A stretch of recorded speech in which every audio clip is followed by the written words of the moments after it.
بسم الله الرحمن الرحيم. In the name of Allah, the most gracious, the most merciful, Excellencies, ladies and gentlemen, good morning. On behalf of Professor Jamal Sawidi, Director General of ECSSR, it is my pleasure to welcome you to Day 2 of the Storm of Thought Alliance 7th edition, entitled Our Future in the Age of Technology. And now it is my pleasure to give the floor to His Highness Prince Dr. Abdullah bin Khalid bin Saud Al Saud, Director of Research, King Faisal Center for Research and Islamic Studies in the Kingdom of Saudi Arabia, to deliver the keynote address. The floor is yours, Your Highness.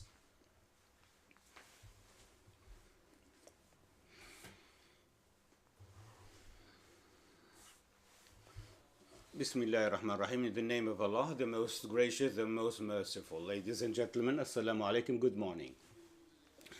It is my pleasure, firstly, to express my sincere thanks to His Excellency Professor Jamal Sawidi for the kind invitation, and I thank also the organizers of this symposium, which is dealing with a very important issue, namely the Arab future in the age of technology. This symposium is important as it deals with various aspects of the impacts of the technology on our lives.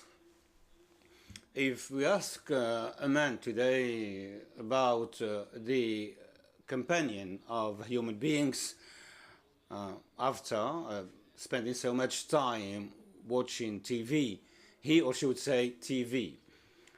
In light of this rapid technological improvement towards more freedom and for widespread technological advance, there are some impacts that on our life. Not any change is a development, and no action, as Ellen Glasgow says, goes forward. Allow me to deal with the link of security to technology and how some terrorist organizations used technology to spread hatred, extremism, and violence, targeting our communities, our children, in order to spread destruction on the globe. I would like to focus on three main pillars. Firstly, the use by terrorist groups of the cyberspace and social media. Then I'll talk about the ability of these groups to innovate, and I will use the example of drones. Then I'll talk about the cyber terrorism. The first point, I will not dwell on the positive impacts of technological advancement, but I will talk about the use of the cyberspace by terrorist organizations. Despite the 9/11 attacks were a turning point with regard to the terrorist groups, technology, however, gave another dimension to this threat, which allowed it to impact groups of people in the cyberspace. Unfortunately, the Arab reality was not exempt from that. In 1997, the first website of a terrorist organization came to light, namely the Egyptian Jihad website. In 2003, there was the Al-Qaeda website, and then the movement went on. A recent study showed how many groups are present in the UN. In 1997, there was 12, and today we have more than 57,000 websites. The internet is part of the speeches of terrorist groups. IS, the Islamic State, published a book calling its followers to use the internet, saying that the media jihad may be more important than the mere jihad. This provided a huge database for terrorist groups, and this allowed terrorist groups to spread a certain thought and allowed these groups to cover a wide swathe of territories on the globe. What has characterized the terrorist groups, their quick spread 5 or 4 years ago, there was a threat on Twitter and Facebook by these terrorist groups. And when these companies hindered the work of terrorist groups, they moved to Telegram using more secure codes. These restrictions, though they are not a solution, but they are very important. It allows, it prevents groups from spreading and push them towards marginal websites. As to the goals of these terrorist groups, there are 5 main fields. Firstly, to acquire information about nuclear sites such as international airports. In 2003, the Pakistan Askar Taiba used the Google Earth to plan the Mumbai attacks. Groups also coordinate among themselves in the various continents thanks to the internet. And then there is the propaganda used by these groups. The IS develops a media strategy targeting all the websites by broadcasting and posting videos in order to recruit more followers or to increase the morale of the followers or spread, or as we witnessed in the execution of the Jordanian pilot or the killing of 21 Egyptian Copts in Libya. And these groups try to open new accounts. The IS even came up with new sites and engaged in digital terrorists in order to increase the morale of its followers and train children and teens to fight coalition forces. The 4th goal is training. The internet is full of websites providing booklets, videos, and instructions about the making of bombs, the use of chemical weapons, and so on and so forth. This allows groups to train their followers. And lastly, getting financing. We know that one of the characteristics of the Bitcoin is its is the fact that it's not controlled by central banks, and the uses of the Bitcoin are unknown. This poses a threat, a security threat, and allows money laundering, drug trade, and the financing of terrorist acts. As to the ability of terrorist groups to innovate, the last 4 years witnessed a development in this field. And the example for that is development by Daesh of drones that are used as weapons through a simple mechanism, namely to gather the available techniques and expertise and the purchase of some parts that are available on the market. Drones were used extensively for monitoring and for attacks, either using bombs, and this was used in the city of Mosul in Iraq in 2017. Analysis showed that the recent attempt to kill the Venezuelan President Nicolas Maduro in August used a drone.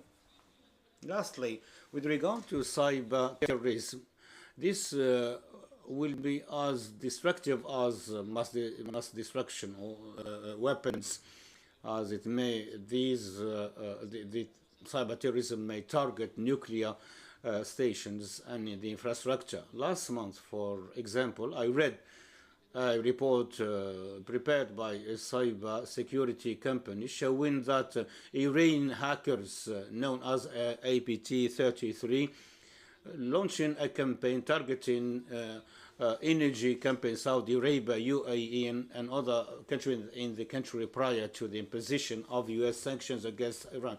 And in 2012, the Saudi company Aramco witnessed a cyber attack that damaged 32,000 computers.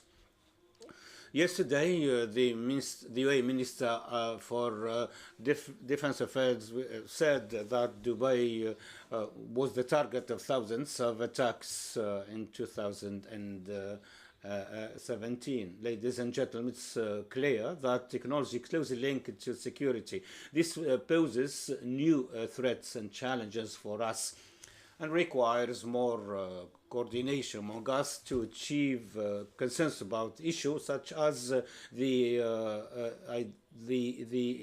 cyber attacks, the cyber sovereignty, and also we need to agree on rules about the cyber threats. Reality in the Arab region and the future require more social awareness and government policy that are tough, and we should start with the family, where parents and media and education institutions play a major role that requires support in order to spread awareness, values, and good concepts. At the level of government, we need to focus on the enactment of laws about the negative use of technology, especially those that cause harm to the national security. The new media has to be regulated also, and this applies to the social media as well. It is very important too to take into account the dark net, bearing in mind that we are going towards the AI era, and we need to stress the importance of the human factor when technology used in the military and security as well as the medical fields, as Dr. Hawa said yesterday, with a view to strengthening the concepts and principles of responsibility and transparency. We need to cooperate with international companies such as Twitter, Facebook, Telegram, Google, and so on and so forth, and companies that manufacture drones in order to come up with control measures and make sure that there are no threats targeting people's and states. We need also to come up with new tools to combat cyber crimes. Saudi Arabia last year in November 2017 established a cyber security authority, and 2 days ago a document about the strengthening of cyber security was published, and this document is compulsory in all government institutions. The UAE established the National Authority for Cyber Security, and we need to exchange experience and expertise and benefit from successful experiences. This is one of the priorities we need to focus on. Of course, there are many successful examples in the technological field and combating extremism in the cyberspace. And Saudi Arabia was a pioneer in that in 2003, when the internet started to be used by terrorist groups through the Sakina campaign. And last year, the International Center to Combat Terrorism, the Atidal Center, played a pioneering role in building partnership with technology companies in the world to combat this threat. The UAE has also the Sawab and Hidayah Center that play the same role. I have been very brief by raising some important points. Thank you so much for your attention, ladies and gentlemen.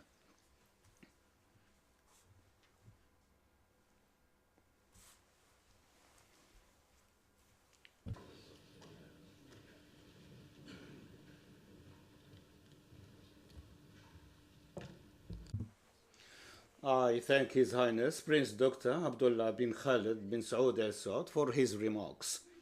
And now I'll give the floor to His Excellency Khalifa Salem Al Mansouri and the Secretary Department of Economic Development, Abu Dhabi, in the United Arab Emirates, to deliver the second keynote address. The floor is yours, Your Excellency.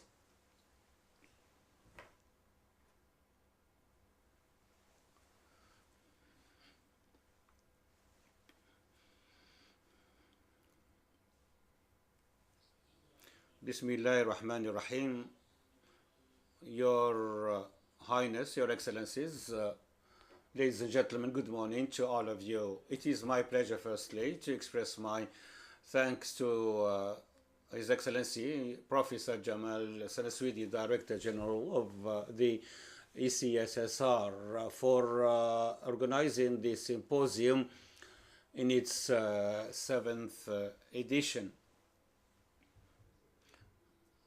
I read the reports and recommendations of the previous 6 editions, as well as the future outlook that emerged from these symposia. And most of the points I prepared for my speech was discussed by His Highness Prince Abdullah, especially with regard to the fourth industrial revolution and the impact of technology on economy, thought, and communities, and the public opinion too. Arab and Islamic countries were the target of huge challenges in the last 30 years. In the last 8 or 10 years, there was a very rapid increase due to the information access, and there was a discussion before this symposium about the impact of technology on the traditional media. Now we are about to engage in the fourth industrial revolution. The technological tools will play a major role in this revolution. We are still trying to understand the impact that result from this revolution on communities with regard to jobs that will disappear in the next 10 years because of the AI, for instance, of the learning machines or the use of IoT.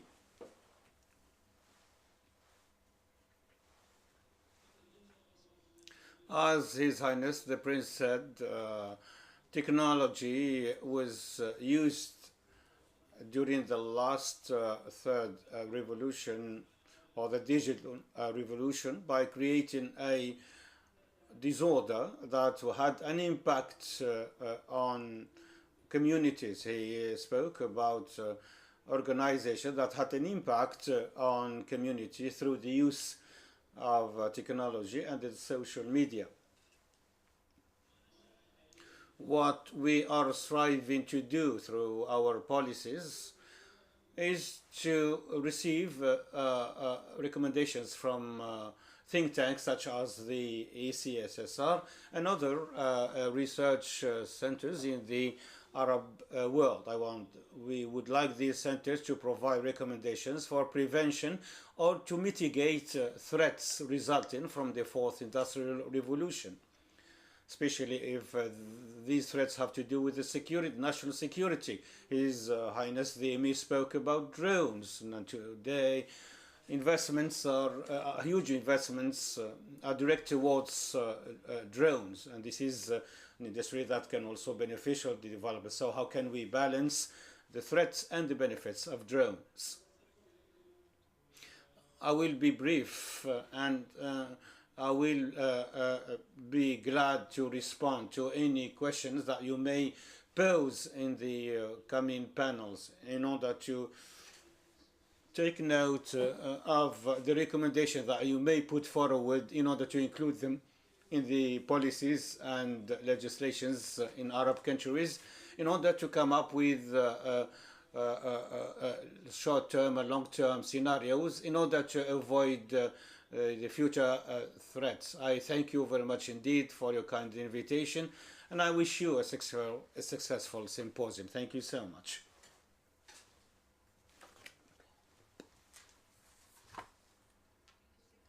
I thank His Excellency Khalifa Salem al-Mansouri for his remarks. And now I give the floor to Mr. Habib al-Sayegh, Secretary General of the Arab Writers Union. Mr. Khaled Omar Ben Giga will deliver the speech on behalf of Mr. Habib al-Sayegh. The floor is yours, sir.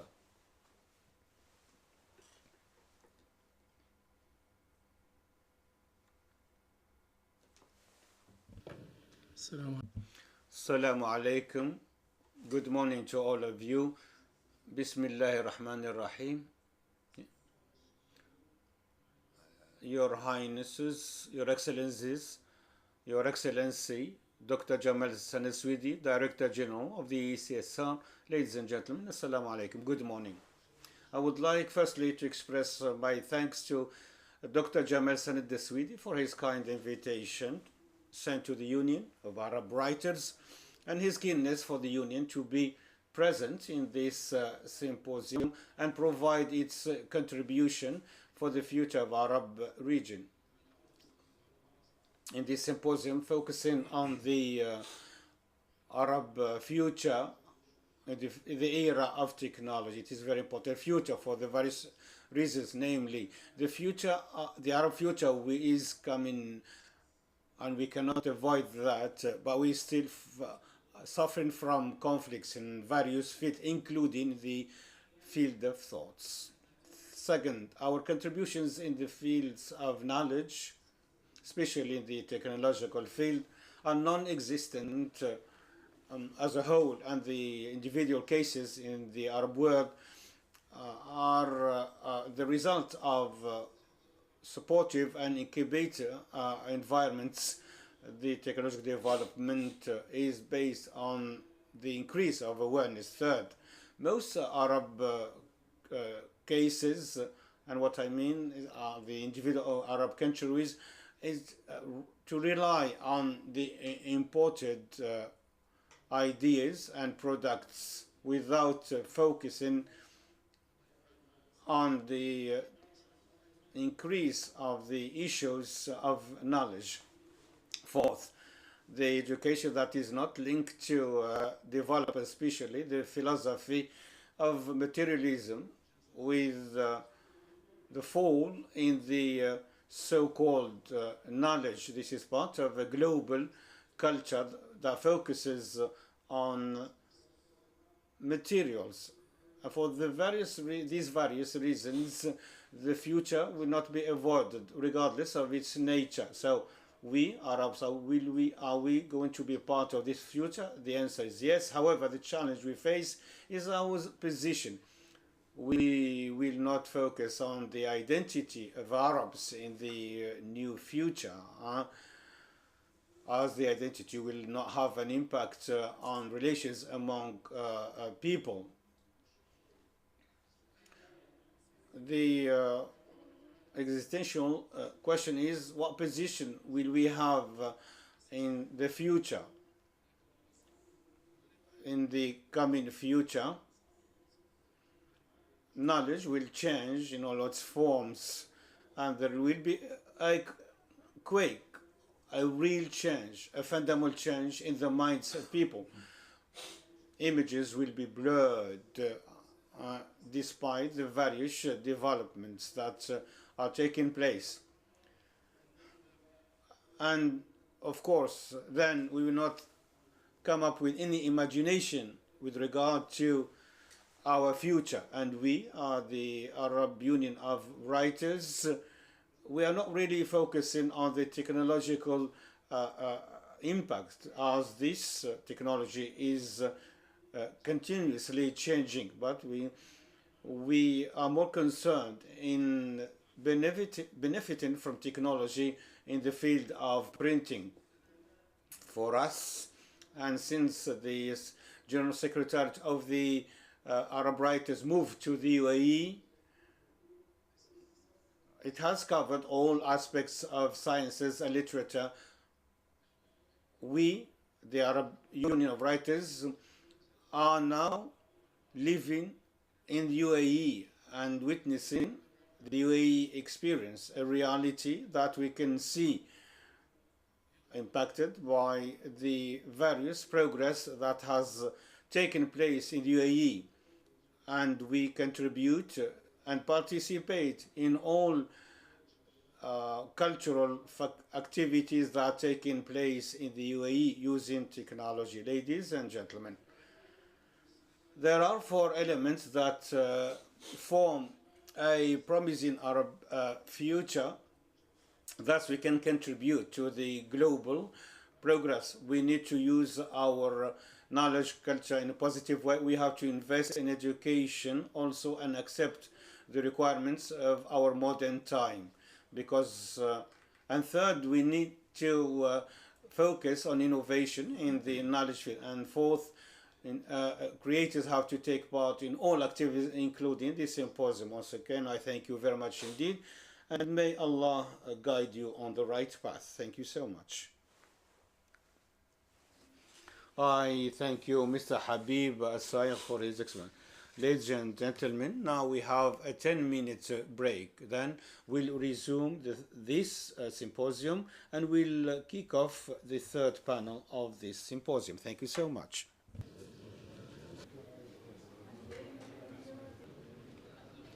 نبدأ أعمال الجلسة الثانية. We start the third panel under the theme Arab Future in the Age of Artificial Intelligence. Rashid Al-Arimi is a media writer and a professional. You have the floor, Mr. Rashid Al-Arimi. In the name of Allah, the most compassionate, the most merciful, Your Highnesses, Your Excellencies, Your Excellency Dr. Jamal Sanad Al-Sawidi, ladies and gentlemen, peace be upon you.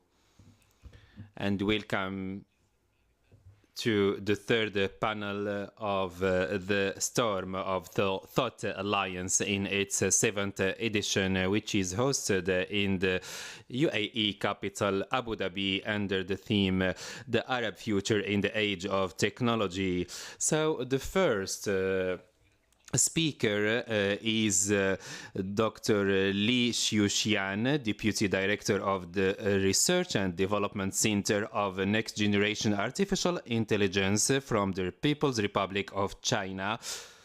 Dr. Xiuxian is specialized in futurology and artificial intelligence, and he is one of the preparators of the strategy of the new generation of the artificial intelligence in China. About this strategy and about the future of artificial intelligence, Dr. Li will talk to you in 20 minutes. You have the floor, Dr. Li.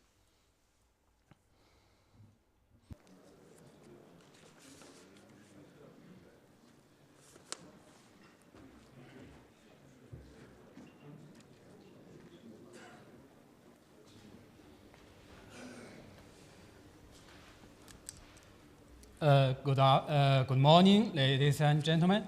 It's my great honor to be here to share our research in AI development strategy. We know that artificial intelligence has experienced more than 60 years of development. During this time, the basic theory has been explored and the foundation are strengthened for future development. Also, in this new surge of rapid development of AI, it encountered new circumstances, including the big data and the parallel computing. With help of them, AI has found a significant breakthrough in industrialization. So it has found a more effective and a feasible way to realize the intelligent, especially in industry. So the future development of AI, the development space is opened and it entered accelerated development stage. So now in many fields of artificial intelligence application, there are many successful applications have been made. And in the future, most activities of the future life would be changed, and it's common belief that the artificial intelligence would be the core drive of next round of social and economic change. As to China, we are facing with many social and economic problems, such as the pressure of economic transform from high-speed development to high-quality development. Also, the faster urbanization in the past several decades has led to serious big city problems, and also the oncoming of aging society also put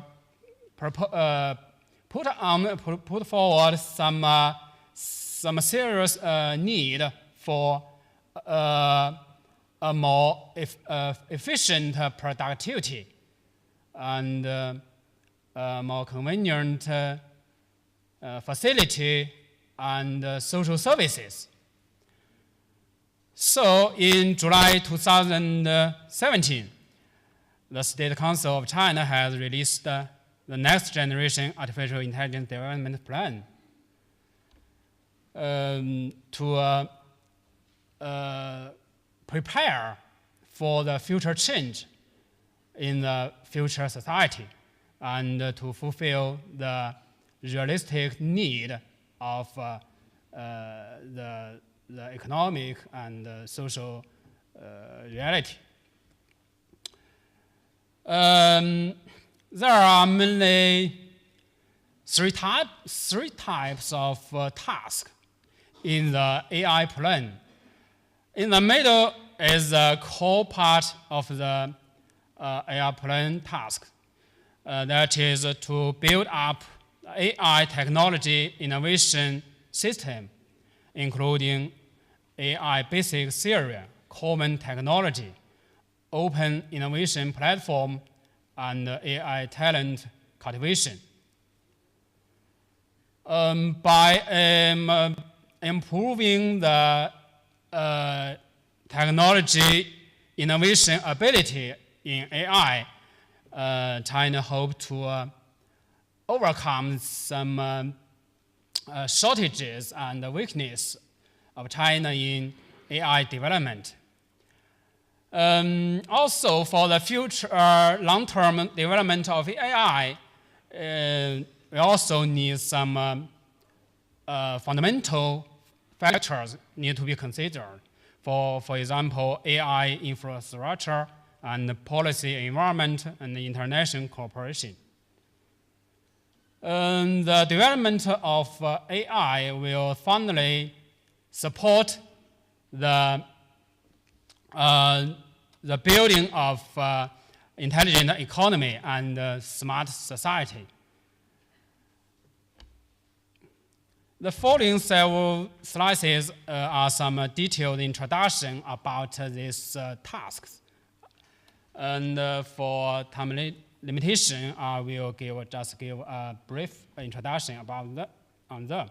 The first task is develop basic theory for next generation AI. Include three types of basic research. And the second task is build a key common technology system and also build AI open innovation platform. Training high-level AI talents is also a main task of the plan from three aspect effort. Also in the fundamental layer, we need to build intelligent infrastructure to support the AI research and support the development of intelligent economy and the development of smart society. Include network infrastructure and big data platform, high performance computing system, and distributed energy network. Those are all important to the future technology development. And in the application layer, we need to fostering intelligent economy. We need to fostering some new AI industries and put forward upgrade of industrial intelligentization. Also, we need to popularize smart enterprises and create AI innovation zones. In constructing smart society, we need to develop a convenient and effective intelligence service in three most important fields, including education, medical care, and elder care systems. Also, we need to promote the intelligentization of social governance, including governance affairs, courts and law fields, and city administration, transportation, environment protection such as. Also, we need to use AI to enhance public safety and security, improve security capacities, and promote social interaction and mutual trust in real world. Then I will introduce some latest progress of AI plan implementation. First, after the plan was released last year, some organization has been built. The first one is a National Office for Next Generation AI Plan Promotion, and also a National AI Strategy Advisory Committee was built. And also our Research Center for Next Generation AI Development also built to support the implementation of the plan. The second progress is in research. We started a new generation AI science and technology project and build a project group with some existing research project to support the AI innovation chain of different stages. And the third progress is in AI talent cultivation. After the plan was released and there are more than 20 universities has established its AI colleges. And also from fall semester of 2018, artificial intelligence becomes a mandatory course for high school education. There is also another progress.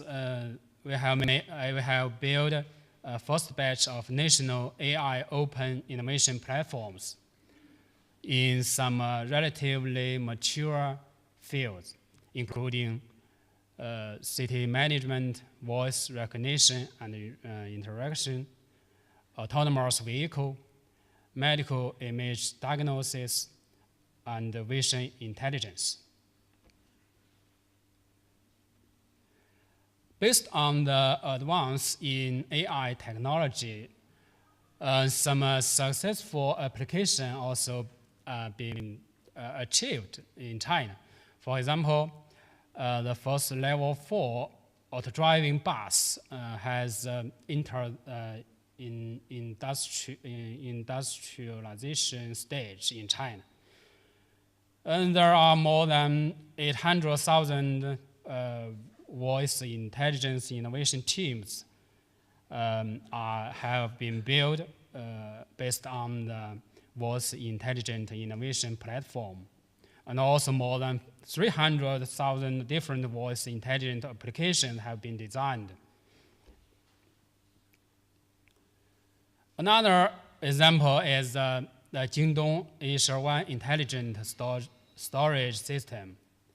It can process more than 500,000 orders per day. It achieved 10 times faster than manual sorting by people. In city management field, the city brain technology of Alibaba has helped Hangzhou City to reduce traffic time by more than 15% and reduce the ambulance pass time by more than 50%. Then I will introduce some AI international cooperation thinking of us. Open innovation and collaborative innovation is one of the basic roles of the plan for the future development of AI in China. It has been pointed out in the plan that support domestic groups to cooperate with international groups, academic groups, and also encourage domestic AI enterprises to go out for cooperation, and welcome foreign AI enterprises and research institute to establish R&D center in China. In my opinion, I think that the AI development is very important to UAE and Arab world. According to the research of Accenture, AI may help to improve 1.6% in GDP growth in UAE. And there are several important and areas for AI application which has great potential, economic potential, such as financial services, healthcare, transportation, and public services. These fields are also priorities of Chinese AI development, and there has a mutual interest between us. In July 2018, Chinese President Xi Jinping has visited UAE officially and built a very good relation for future cooperation. And now many different organizations in the two sides have started to explore for future cooperation, especially in AI field. A security monitoring system designed by a Chinese company has been applied in Dubai airport. It can achieve target locking and the following functions as such. Besides this cooperation, I think there are still even more fields is very suitable for future cooperation, such as petroleum industry and smart city, new chemical material and port freight, and also renewable energy.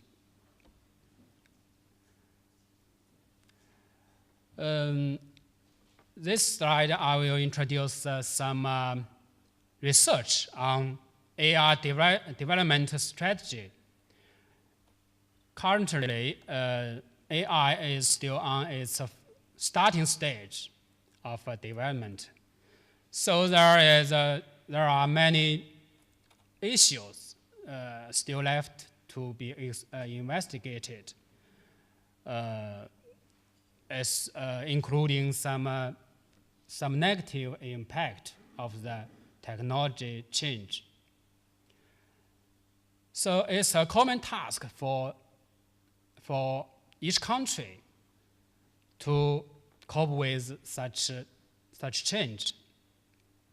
And we are very pleased to share our research experience and also hope to learn from each countries. And I would express my great thanks to ECRSSR to provide such excellent international platform for academic exchange and discussion. That's my presentation. Thank you.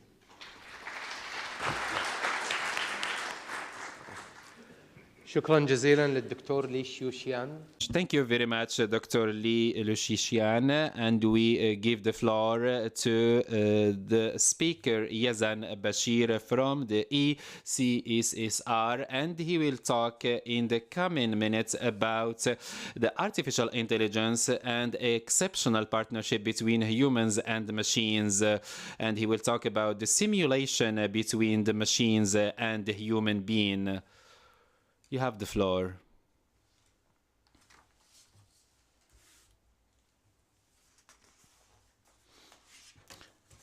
Peace be upon you.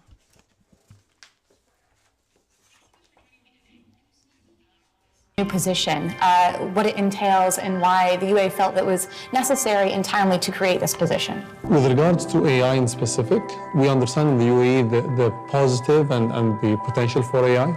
We want to make sure that we leverage that, while at the same time overcoming the challenges that might be created by AI. We see Elon Musk and others talking about the dystopic future of AI, and I do think that there is some concern there, but it can be overcome if governments come together, if the right policies are put in place, if everyone is disciplined on really making sure that we are trying to achieve a utopic future, and that's why the UAE created this position. So it's really about building the world of tomorrow and ensuring that we are building the world that we want to live in. Exactly. Can you speak a bit more about that positive impact? How, for example, do you see AI transforming education?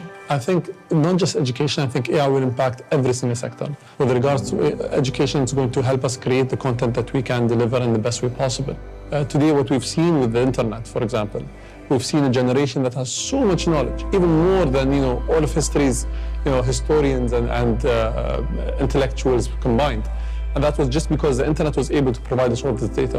Imagine if AI was able to actually help us deliver that content in a way that makes people understand it, memorize it, and be leaders and thought leaders in it. That would revolutionize education completely. That's what I think, exactly. So can you speak a bit about where you see the UAE in 2030? What are the long-term goals? We want to be the hub for AI and the use case of AI in government globally.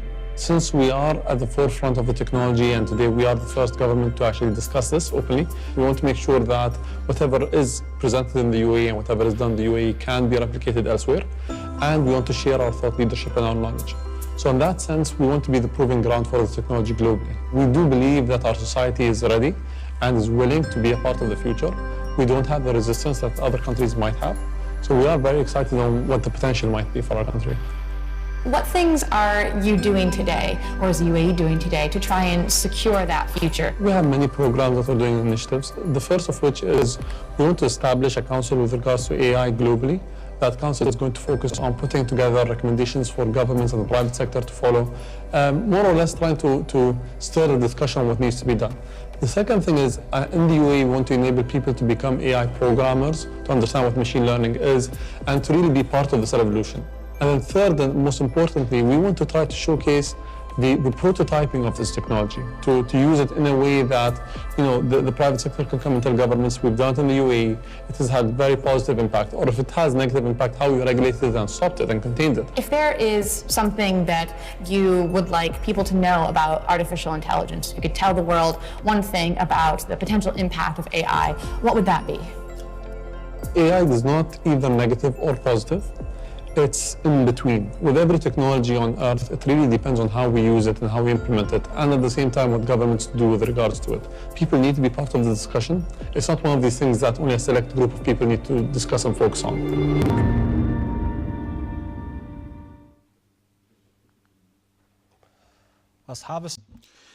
Your Highnesses, Your Excellencies, ladies and gentlemen, peace be upon you.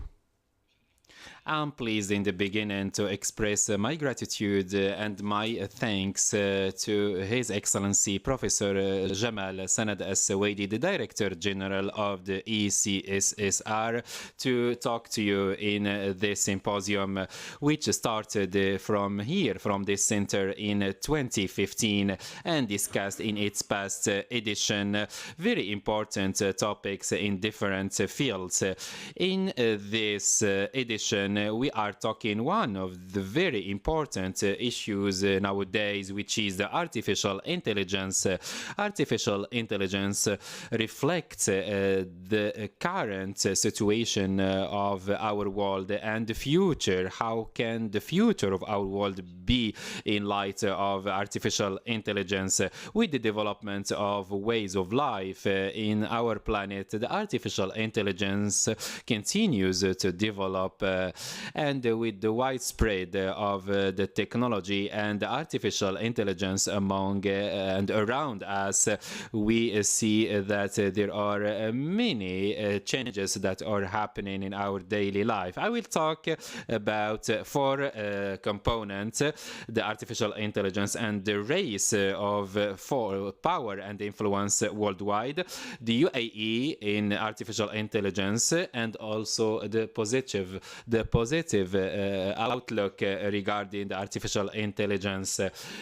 I have to say that the artificial intelligence has contributed to make many achievements in transportation, education, finance, army, etc. And in order to adapt with such a change, we will be in need to prepare the countries in order to build the infrastructures in order to cope with these changes. So the race in the artificial intelligence is an international trend in the last years, in the past years, not only in the civil arena, but also in the measurement of power and force at the international arena. Russia, the United States, and China, these countries look that to have a domination in the world cannot be separate from the artificial intelligence. And one of the leaders of these superpowers said that who will dominate the artificial intelligence worldwide will dominate the whole world. And that was supported by the president of France, Emmanuel Macron, who said the countries which will be in control of artificial intelligence, we will be in control of the world. This means that there is a race in the artificial intelligence and in possessing the tools to empower the citizens and the economy in the artificial intelligence. If we look at the outcomes of the third revolution in the internet, information, the storing of data, etc., and accessibility of information, this achievement are opening a door to a new kind of achievement in technology and in artificial intelligence, in robots and the Internet of Things and other things. And because we do believe that this trend is continuing and that it will contribute to the prosperity of the humankind, we in the United Arab Emirates we give great importance to AI through the building and construction of infrastructure in all fields in order to apply and implement the strategy of the artificial intelligence in the UAE government's vision. So after 15 years, we will be among the most modern and developed countries. How this will be achievable? Of course, through artificial intelligence. The mechanisms of work in the government will change, will be more foreseeing, and will improve our performance. Will create new opportunities to achieve the vision of UAE in 2031. So the strategy of artificial intelligence for the UAE is based on improving our performance in the economy and making the government's expenses less and making our preparedness more efficient and prepare a new generation for government.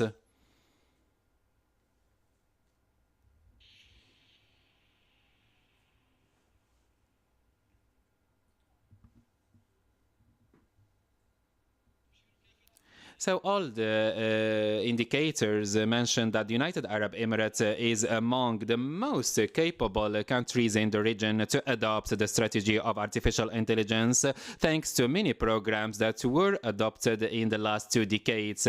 His Highness Mohammed bin Rashid Al Maktoum, the Vice President of the UAE, the Prime Minister of UAE, launched in 2012 the strategy of artificial intelligence. That was a huge project that foresee the objectives of UAE until 2071, and many projects will be adopted in terms of the infrastructure of the UAE. UAE is the first country to create a position of the Minister of Artificial Intelligence. That was in 2017. His Excellency Omar Sultan Al Ulama is the Minister of the Artificial Intelligence and is assigned to lead this field in order to be #1 in this field and to diversify the economy. As we saw in the video, the UAE aims through this strategy to create 50% of savings, and this is thanks to the artificial intelligence and the paperless environment, and also the efficiency will improve, and there will be 1.1 billion kilometers that will be spared thanks to the artificial intelligence compared to the traditional way of dealing in this government services, and the efficiency will be improved, and this is among the objectives of 2031, and there will be more innovative environment, and in all our vital fields we will use the artificial intelligence. There will be new panorama in the economy that will be highly developed. Other applications in artificial intelligence will be used by many actors. I give you some examples. The development of the infrastructure for the technique of artificial intelligence in the federal street. It minimizes the time consumed by 45% and decreasing the use of fuel also, and decreasing by 40% the number of vehicles used. And also there is other applications like the launch of the strategy of artificial intelligence in Abu Dhabi. It is about 5 pillars: security, services, resources, and society, in order to preserve the security and the safety and enhance the positive values. We use the artificial intelligence in medicine in the UAE, and according to the newspapers, there is 2 doctors who have used the artificial intelligence in some surgeries. That was the first of its kind in the Middle East. Also, other entities use the artificial intelligence in the UAE, and through the artificial intelligence strategy, the United Arab Emirates is leading this area in the world.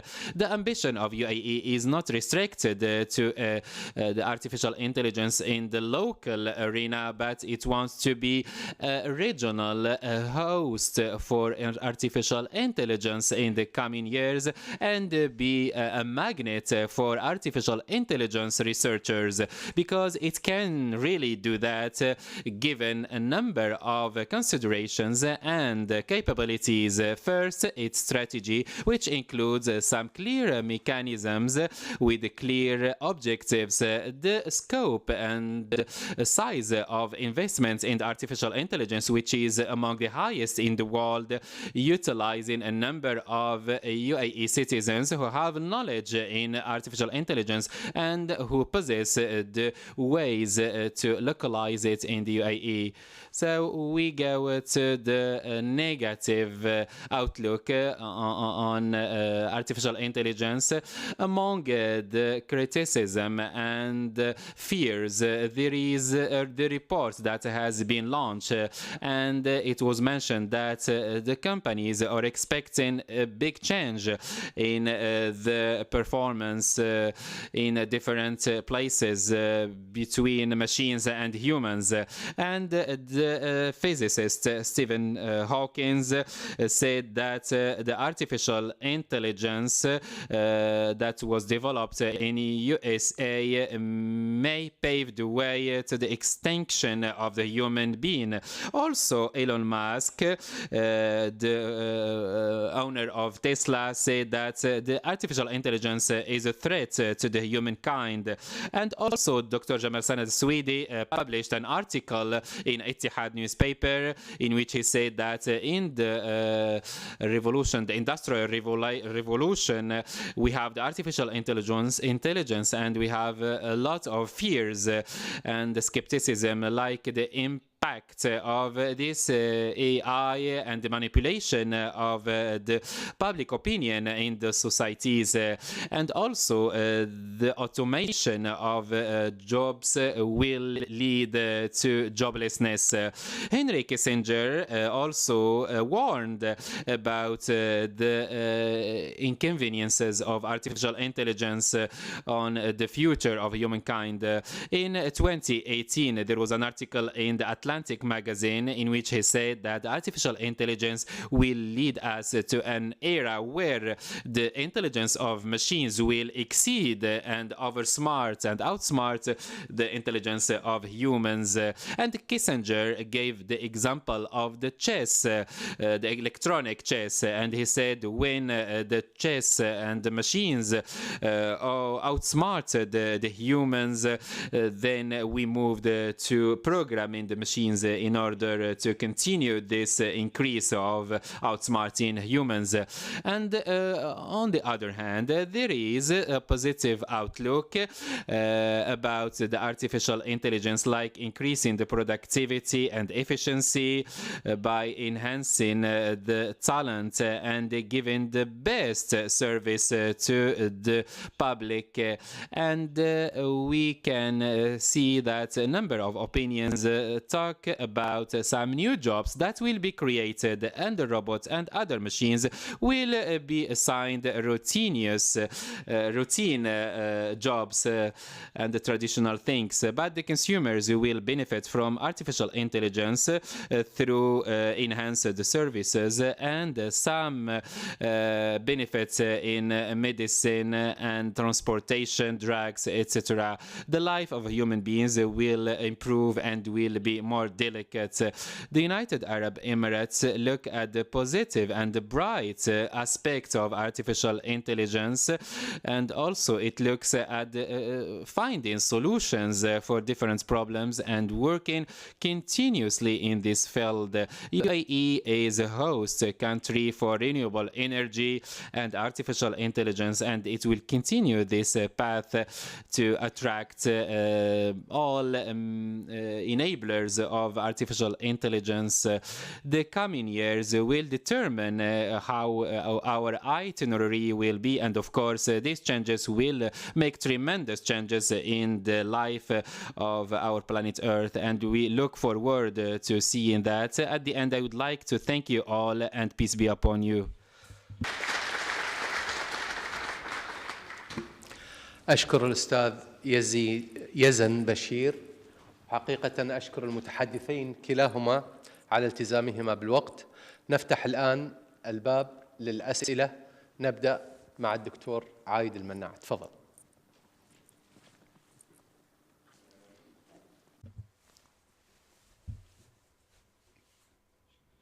Thank you very much indeed. Li Shixian, just give us a smart and summarized definition actually for the artificial intelligence, because if I'm not mistaken, I haven't heard any definition for this field, which is very important at this moment. Also, I hope that the comparison between the China and United Arab Emirates. I hope to give us a brief. Which one you think is the successful at this moment? Shukran. Thank you.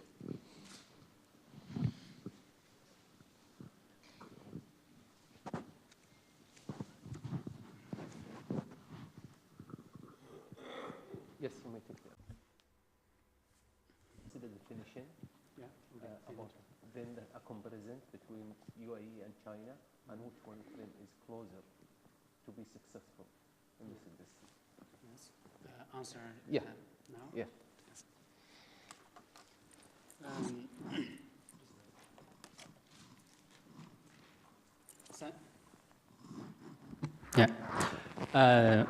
Thanks very much for this interesting question. And as to the definition of artificial intelligence, I think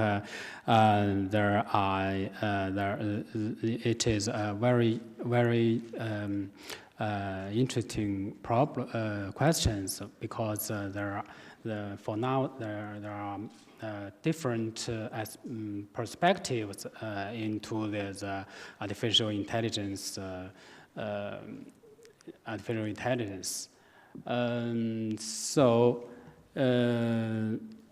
And in the future, in the development stage, artificial intelligence means different, and for now,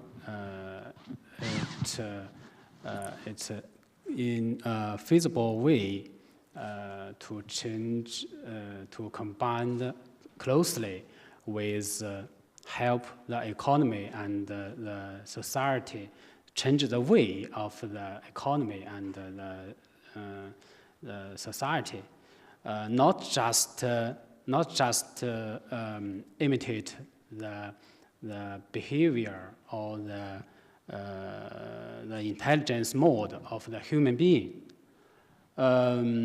So I think in the future, artificial intelligence would go to a way of cooperate with human being to solve some realistic problem. That's what intelligence means, I think, important for the current stage. So how to development AI is also have a relation to this understanding of the technology. The real world problem is very important to the development of AI.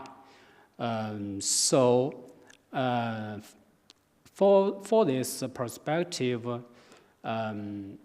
China and UAE all have its own advantage to develop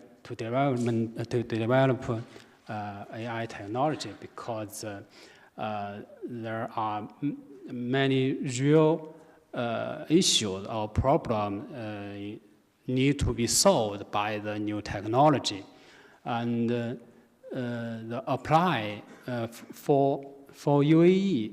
There are, for example, many good industries, that will provide very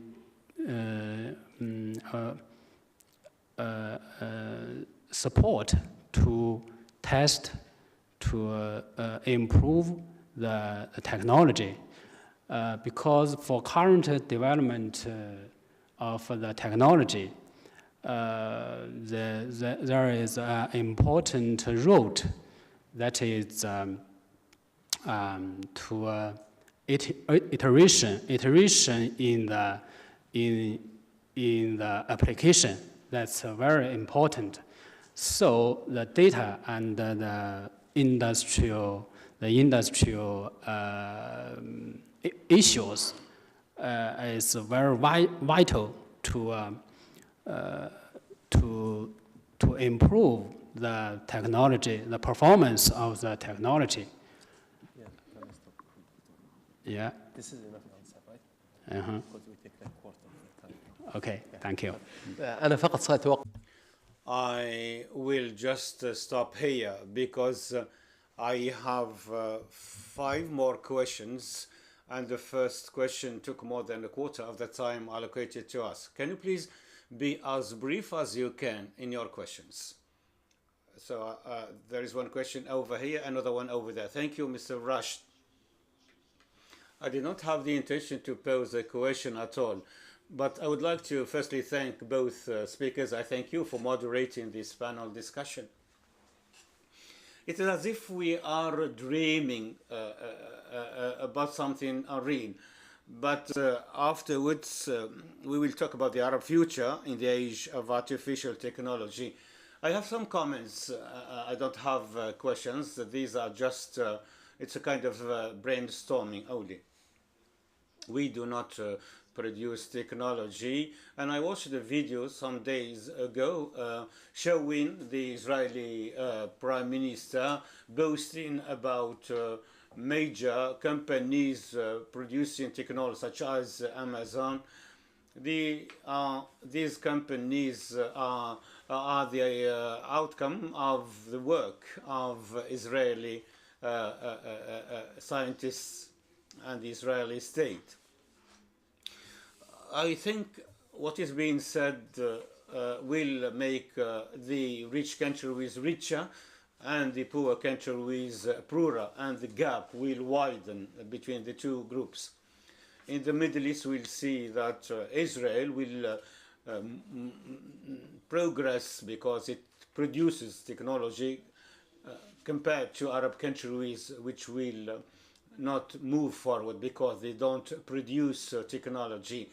I think whoever relies on technology must look for a different country to live in the future, as Arab countries are not or do not produce technology. I don't know how we can come up with recommendations in this symposium, but I think for the 354 million Arabs, and I'm glad here that the UAE has really played a major role in the technology field. But I want to know how the Arab future will look like as far as technology is concerned. Thank you. Dr. or Mr. Yazan, the floor is yours, please. As far as the reality of the Arab world is concerned, let's talk about the UAE. There is a dream indeed that will come true, and steps have been taken in this direction.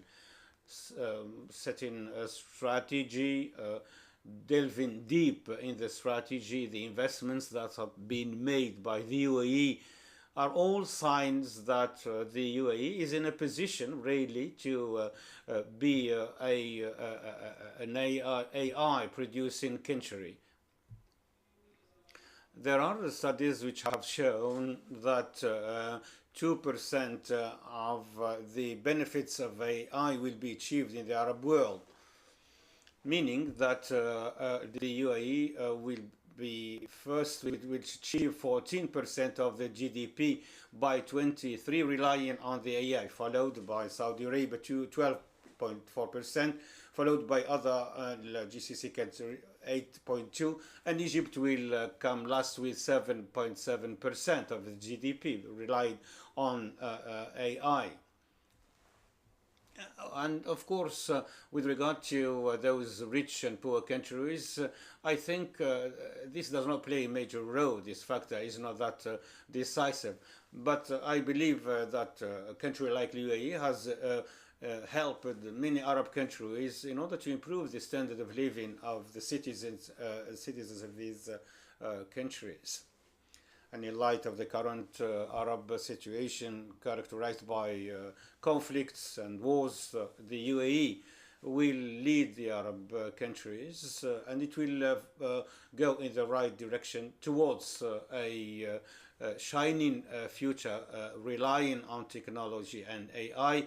And I hope there will be an industrial city in the UAE dedicated to the development of AI. And it will be really a destination for all the world. Thank you, Mr. Yazan. Madam, you can go first, and then I'll give the floor to the gentleman over there. Can you please ask short questions? With regard to the AI is the future, so will there in the future a possibility for Arab countries to play a major role in producing digital technology, and will this have an effect on employment? I believe this question has been answered, and if you would allow me, I'll give the floor now to the gentleman over there. Can you please ask a short question? Thank you so much. Two very short questions. First, is this transformation in the UAE is accompanied by deep thinking about the psychological impacts and the sociological and cultural impacts on the community, so that the UAE citizen can grasp from a cultural standpoint the new technology, because I believe we need to have a deep thinking about this transformation. Second question, what about the possible risks of this transformation related to the AI? Thank you. To whom do you direct your question? To Mr. Yazan. I believe the first question was answered yesterday, and Dr. Hassan spoke about that yesterday. As to the threats, and Mr. Yazan spoke about the disadvantages, but you can be brief and talk about the dangers, please. As to the dangers that go with AI, I believe the establishment of the AI Council, the UAE, and the AI Ministry, these entities will focus on the impacts on the UAE and Arab countries. Recommendations will be put forward in order to deal with the situation and avoid these disadvantages in the future. And I believe that it is possible to avoid the negative impacts, as His Excellency Sultan Ulama said in the video. The UAE always looks at the bright side of the picture and goes forward. Thank you, sir. Dr. Saminas, the floor is yours, please. And then I'll give you the floor, Doctor. Good morning. Quick question to Mr. Yazan. Based on the experiences of last decades, we know that countries move together, like what happened in the Far East, Japan, Singapore, and this applies to Europe too. We have heard something good news with regard to the leading role of the UAE. Is there then a way to be sure that the GCC countries are taking advantage of what is happening in the UAE? Of course, there is a military and economic cooperation among the GCC countries. Is there such cooperation in the technological field? My question to Dr. Li Xuan. If you delay learning the artificial intelligence, you become an immigrant to it.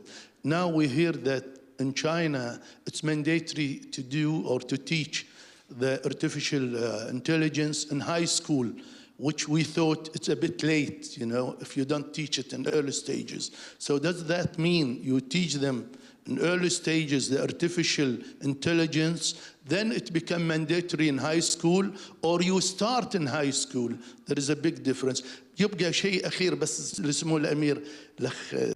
A last question to His Excellency Prince Dr. Abdullah bin Khalid. Your paper was excellent. My question to you, Your Highness, is it possible for a very backward area is it to have the youth or certain individuals who are terrorists to spread awe and be terrorists? Thank you, Doctor. Mr. Yazan, can you answer, please, the question directed to you? Thank you, Doctor. With regard to cooperation among GCC and Arab countries, I believe, like the Storm of Resolve coalition, there will be a cooperation among GCC and Arab countries, and the leaders here are Saudi Arabia and the UAE. For Saudi Arabia, there are many efforts being made, such as the establishment of the cyber security center by His Highness Sheikh Mohammed bin Salman, and there is also another attempt providing for the citizenship, and I believe robots will have a nationality in the future. So there will certainly be cooperation in the field of technology, and I hope and maybe we will see in the future an AI GCC council being set up in this part of the world. Thank you. And for AI talents and human resources is a serious problem to China. And but for AI, this new frontier research area, the talents need a period of cultivation. And then we started the cultivation of the new age of young people, who will be the main force of the future society. And I think it's also maybe have some implementation to UAE, and because the development of artificial intelligence is just on this start stage, and there will be at least 20 years for development. And who will obtain the advantage in human resource will have some advantage for development. Yeah. So that's my consideration. Yeah. Thank you. وعمليا انتهى الوقت. Our time has run out, but I can give you the floor to make a quick comment if you. My question to Dr. Shushan, Ambassador Ajlan from Jordan. There is a big gap between China and other countries, especially the Arab world, in the field of intelligence economy. How could China help these countries to bridge this gap in the field of intelligence economy? And سؤالي للأستاذ يزن، كنت أتمنى أن أسمع تجربة الإمارات. Mr. Yezen, I would have wished to hear from you the UAE talk about your experience in the field of AI. Thank you. Thank you. As to this question, I think because there are also similar question within China inside between different regions. Because we consider that the new technology should be a public, a shared benefit to most of the people. And I think as to China and UAE and other Arab countries, I think maybe there, as to the talent and human resource cultivation, I think there will be a basic factor to shortage the gap by sending some students and teachers and researchers to China. Because there are various applications and different technology are developed very fast in China, and I think maybe the improvement of the ability of the peoples and will very fast, and they will bring back the technology back to UAE and other Arab countries. And I think that will be meaningful. Thank you.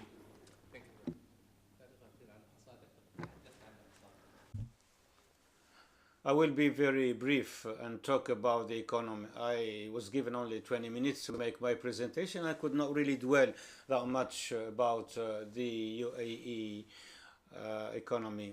The UAE, I gave you just a snapshot about the UAE role in the economy based on AI. I thank both speakers, and I thank you, ladies and gentlemen, for your interactions. This panel comes to a close. We have a short break, which will be followed by the next panel discussion with Mr. Hamd Al-Kaabi. Thank you very much. I thank the participants in this panel. Now we have a 10-minute break, after which we'll resume the symposium with the fourth panel. Thank you.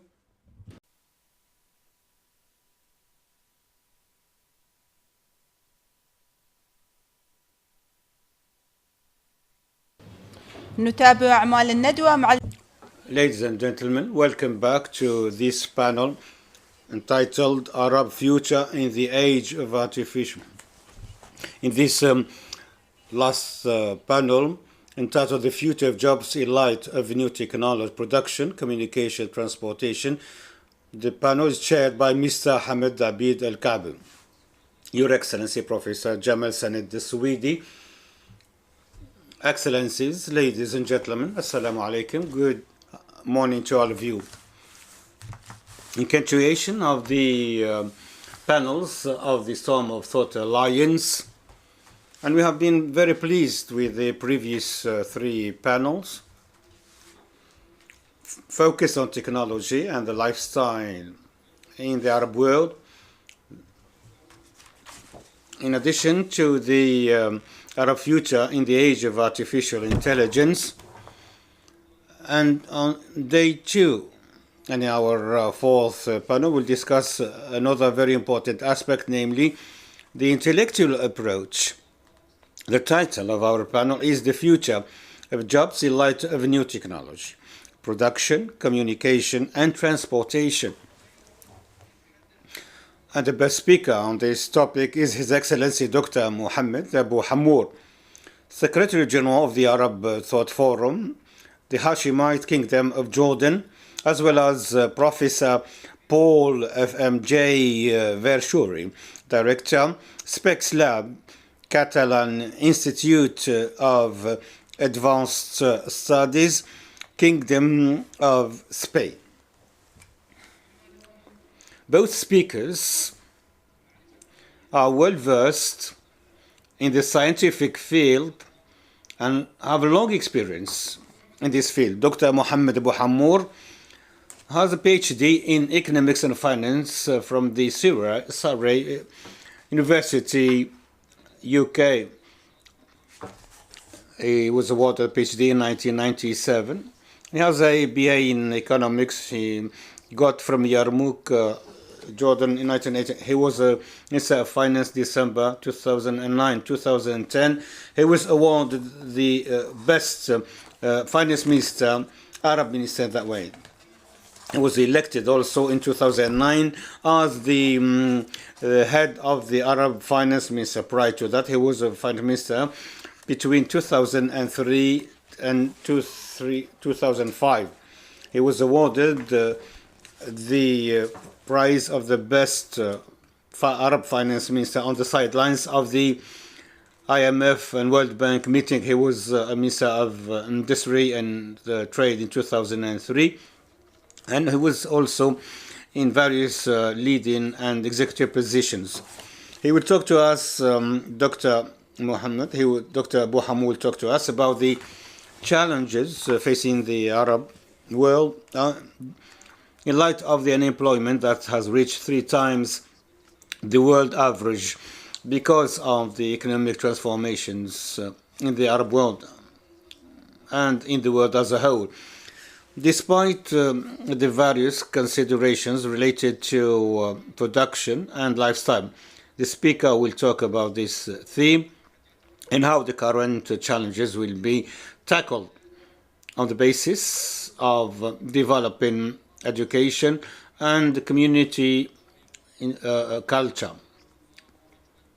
as well as the importance of investment and how the scarce resources are being managed. The speaker considers that the world will see a population opportunity where the youth will represent 70% of the population. He's now part of a team working on scenarios focusing on the Arab labor force, especially with regard to the youth, in line with a development equation that can allow to overcome the challenges of the future. I know you are looking forward to listen to the speaker, so it is my pleasure to give the floor to His Excellency Abu Hammour. Sir, the floor is yours.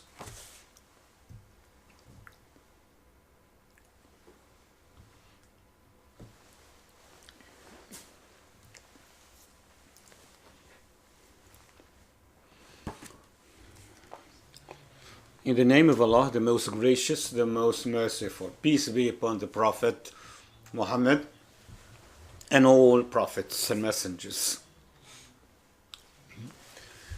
It is true that there is a paper that has been distributed to you. However, what I'm going to say may be found in the paper or elsewhere. Firstly, I would like to thank Professor Jamal Sandeswidi for choosing the theme of the 7th symposium of the Storm of Thought Alliance. I thank the UAE and the ECSR for their kind hospitality. When we talk about the future of the Arab world and the world as a whole, we need to see if the challenges are the same. We have also to determine whether all the technology will be the same in all the countries and all the communities will face the same problem. We need also to know whether we have to face globalization in other sectors. What are the solutions and what paths should we follow, and what are the tools that can allow us to face up to all these challenges? If we take a look at the economic sectors and the technological and the 4th industrial revolution, the technological revolution, we find out that the world, since the existence of life on Earth, has gone through 4 revolutions. The first revolution was the steam revolution. The second one was the electrical revolution. The third revolution was the industrial revolution. And we have the industrial revolution 4.0, namely the technological revolution or the internet, or the revolution of the internet. And since the existence of humanity till 70 years back, we have seen 2, but during the last 70 years we have seen 2 revolutions. This means there is a very quick and rapid technological progress taking place. So we must either reduce the gap between others and ourselves or bring distances closer to catch up with development and progress. And so I tend to say that at the entrance of a Jordanian university is a dinosaur, and whoever does not develop will disappear. So if we don't develop and progress, we will face very negative situations. So these revolutions, do they make us go back to the basic economic theories, namely the capitalist and socialist theories? And now we're talking about the knowledge economy, the social economy. Is the socialist theory which said that capitalists will exploit workers to have an added and surplus, and then employers will get rid of workers and use machines? Will there be more unemployment in the future or more growth?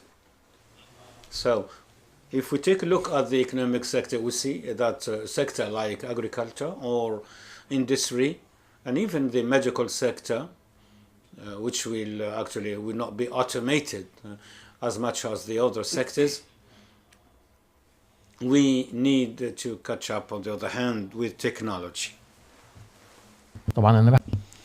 And of course, I'm talking based on some studies from IMF and the World Bank and the McKinsey Institute, and studies from other entities conducted in a number of countries. So the education levels, there will be 55% on orientation in high school and below it, and there will be automation of most of jobs, and this is versus 22% only for those who are holders of bachelor or master's degrees.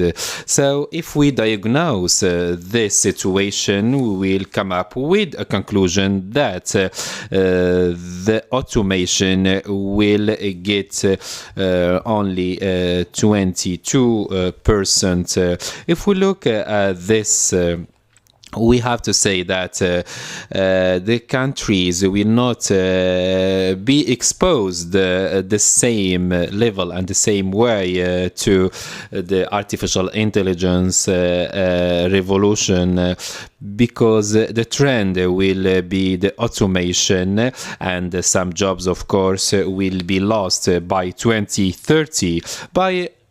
At the medium level, we have 45% in the Arab world, and there is a study that was conducted by McKinsey Institute about the Gulf countries, with the exception of Qatar, and 45% of jobs can be automated from now until 2030. And the study found also that 93% of the jobs of migrants in UAE, for instance, can be replaced by machines from now until 2030. So this leads us to foresee the future and to look at the Arab world as well. The average of the unemployment in the Arab world is 18%, and we need 3.5 million jobs annually in order to keep the cycle of economy running. It's not easy, and of course, if we take into consideration that among the 42 conflicts throughout the world, there is 39 conflicts in the Arab world alone. And if we take into consideration that in education, 19.5 children in the Arab world are deprived from education in the Arab world. So these are issues. We have to know that 50% of the jobs, the current jobs, will disappear in 30 years, which means that we'll discover after 30 years that half of jobs that existed in the past which is now, will be vanishing. So how are we going to face such a reality? These are very important issues. If we look at the population, also the increase of population is in the Arab world more than other countries. After 50 years, Japan will lose its working force because of aging phenomenon, but in the Arab world we are witnessing an increase in population, and the youth below 25 years old will reach 70% by 2030, which means that when we have 70% of youth in 2030 in the Arab world, how are we going to deal with such a reality? Did we set a plan for that, or we let ourselves without plans? And as you know, if you don't have a plan, you can borrow one from somewhere else and adapt it. Did we manage to manage the scarcity or not? And we are talking here about human and financial resources. We are talking about 14 million Arabs who are refugees, and this is a very significant percentage among the global refugee population. What are the solutions? Does it mean that the world is heading into socialism, which means that we will arrive at a stage where there will be automation of most of jobs? The solution, in my opinion, is not to look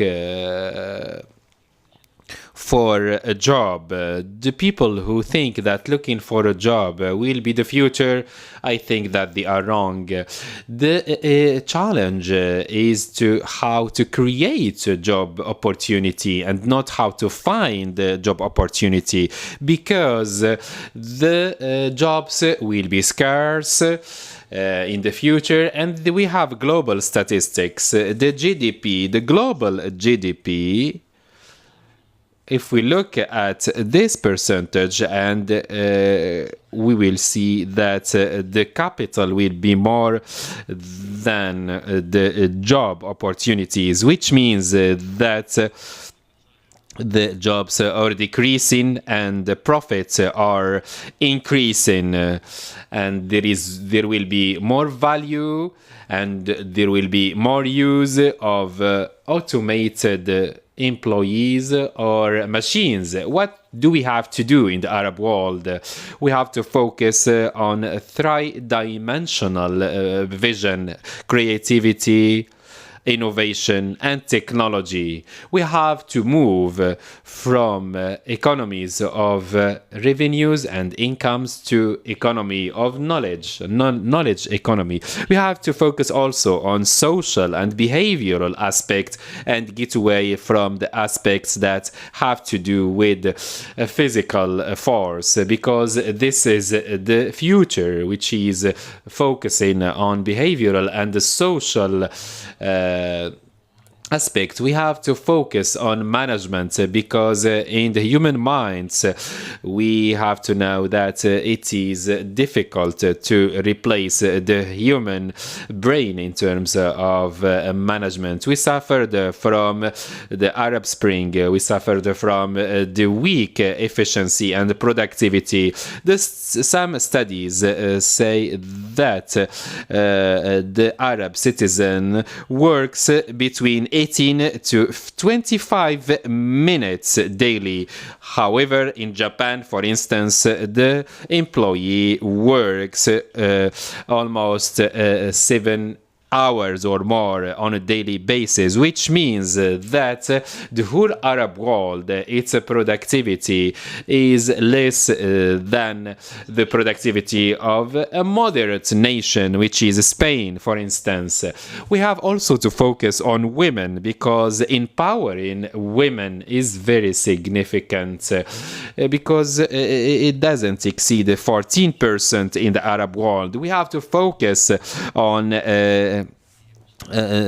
small and medium enterprises, SMEs, because they will solve many problems.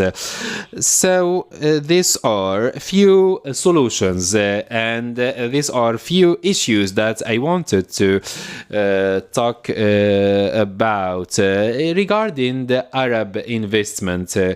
It is less than 20% of the total investment in the Arab world, which means that 80% of investment of the Arab world is outside the Arab world. So we hope that we increase the investments in our countries. Also, the intergovernmental Arab investment is not exceeding 12%, which means that we are talking about openness, globalization, and preparedness to invest part of our resources in our countries. But in reality, we do not do that. The Arab Spring caused us a loss of almost $2 trillion. Most countries which witness conflict lose almost 50% of its GDP. And of course, we know the impact, the negative impact of 14 million refugees. We know among these realities that there is more expenditure on arms and buying weapons, and of course our priorities are not that, because we are in need to invest more in our human resources and other things in our economy and society. As I said, the growth population in Arab world is high, not like Japan, because there is the aging phenomenon. The global finance should have to play a better role on the Arab world, but we hope that things improve in the Arab world. We have to focus now on this aspect, and we have to focus on the development, growth, investment in the human capital, and the investment in the resources efficiently. We have to talk rationally rather than emotionally. We have to talk common interest more, because if we think this way, if we think that investing in the Arab world through partnerships between government and the private sectors, and at the same time to an extent that there is a collaboration between private and the public services sectors, and we know that oil price decreased in the past years, and the loss of Arab countries was estimated on 500 billions. And we don't have to forget that the oil is a depleted resource, and one of the speakers yesterday mentioned the quote of His Highness Muhammad, who said that in 50 years we will celebrate the exportation of the last drop of oil. So we have to improve our performance in the economy in the Arab world. And we have to remember that it's not enough to talk about the trends and solutions, and with the lack of plans and programs, because we import more. And of course, we know that we have a real problem. We hope that the financial resources in the countries that are relatively rich, we would love to have seen the realities of the Arab world different, because if those financial resources have been utilized more efficiently, we would have been in a better situation. It's why we are having this tendency, and we are calling to embrace the knowledge-based economy. And of course, I think I have been long, and I thank the chair of the panel, and I thank you for your listening, and I thank again Dr. Jamal Sanad al-Sawidi for hosting this Storm of Thought Alliance. Thank you very much. We thank Dr. Mohammed Abu Hammour for his presentation, his delicate and profound analysis, and we thank you for your listening. And of course, this will be elaborated and discussed at the end of this panel. And we continue with the Storm of Thought Alliance, and we'll talk more about the future of jobs in the second paper with Professor Paul Verciuri, the director of SPEX Lab in Catalan Institute of Advanced Studies in the Kingdom of Spain. So Professor Paul Verciuri is a holder of a master's and a PhD in psychology and also artificial intelligence and neuro programming, and he wants to plan and design a theory of the brain and artificial intelligence, and in order to improve the quality of life. He is heading a committee of 30 researchers. They published more than 300 articles, and he is a researcher in the Advanced Catalonian Institute and the Barcelona Institute, and he is the founder of Edison Company, Edison Systems, which is specialized in the new systems of education and also the neurological disorders. So you have the floor, Professor Paul. Excellencies, ladies and gentlemen, it's a real pleasure to be here. Maybe we can have my slides. That would be helpful. Yeah, okay. In the work I'm doing, the emphasis is very much on the idea that we can understand life and mind in machine terms. That means we can understand our own mind as something that can be constructed, fixed, and replicated in machines, robots, software, and so on. Right? So this is very much the outlook. And starting from that, what I would like to present to you today is an outlook on the future, which is also being discussed and advanced by a global network of leaders in science and industry. And it's very much looking at how we can face our current challenges as humanity and turn them into opportunities for our future. So we can start also in this year of Prince Zayed, maybe also with his wisdom on these matters, because the future is not something that just happens to you, right? That you adopt, that you have to accept. The future is something that we can shape, in which we can play an active role.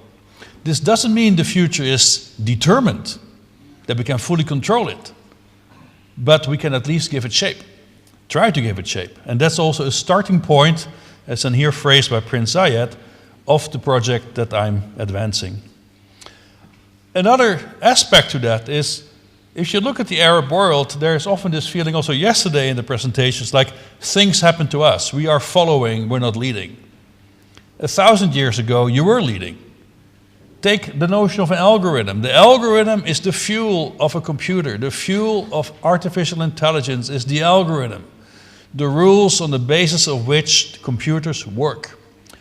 Well, the notion of algorithm was proposed by Al-Khwarizmi, right, about 1,000 years ago, because he studied the Hindu numerical system, and he presented this also to the Arab world, and later also to the European world, and he gave this notion that by repeating stereotyped procedures, you can solve complex problems.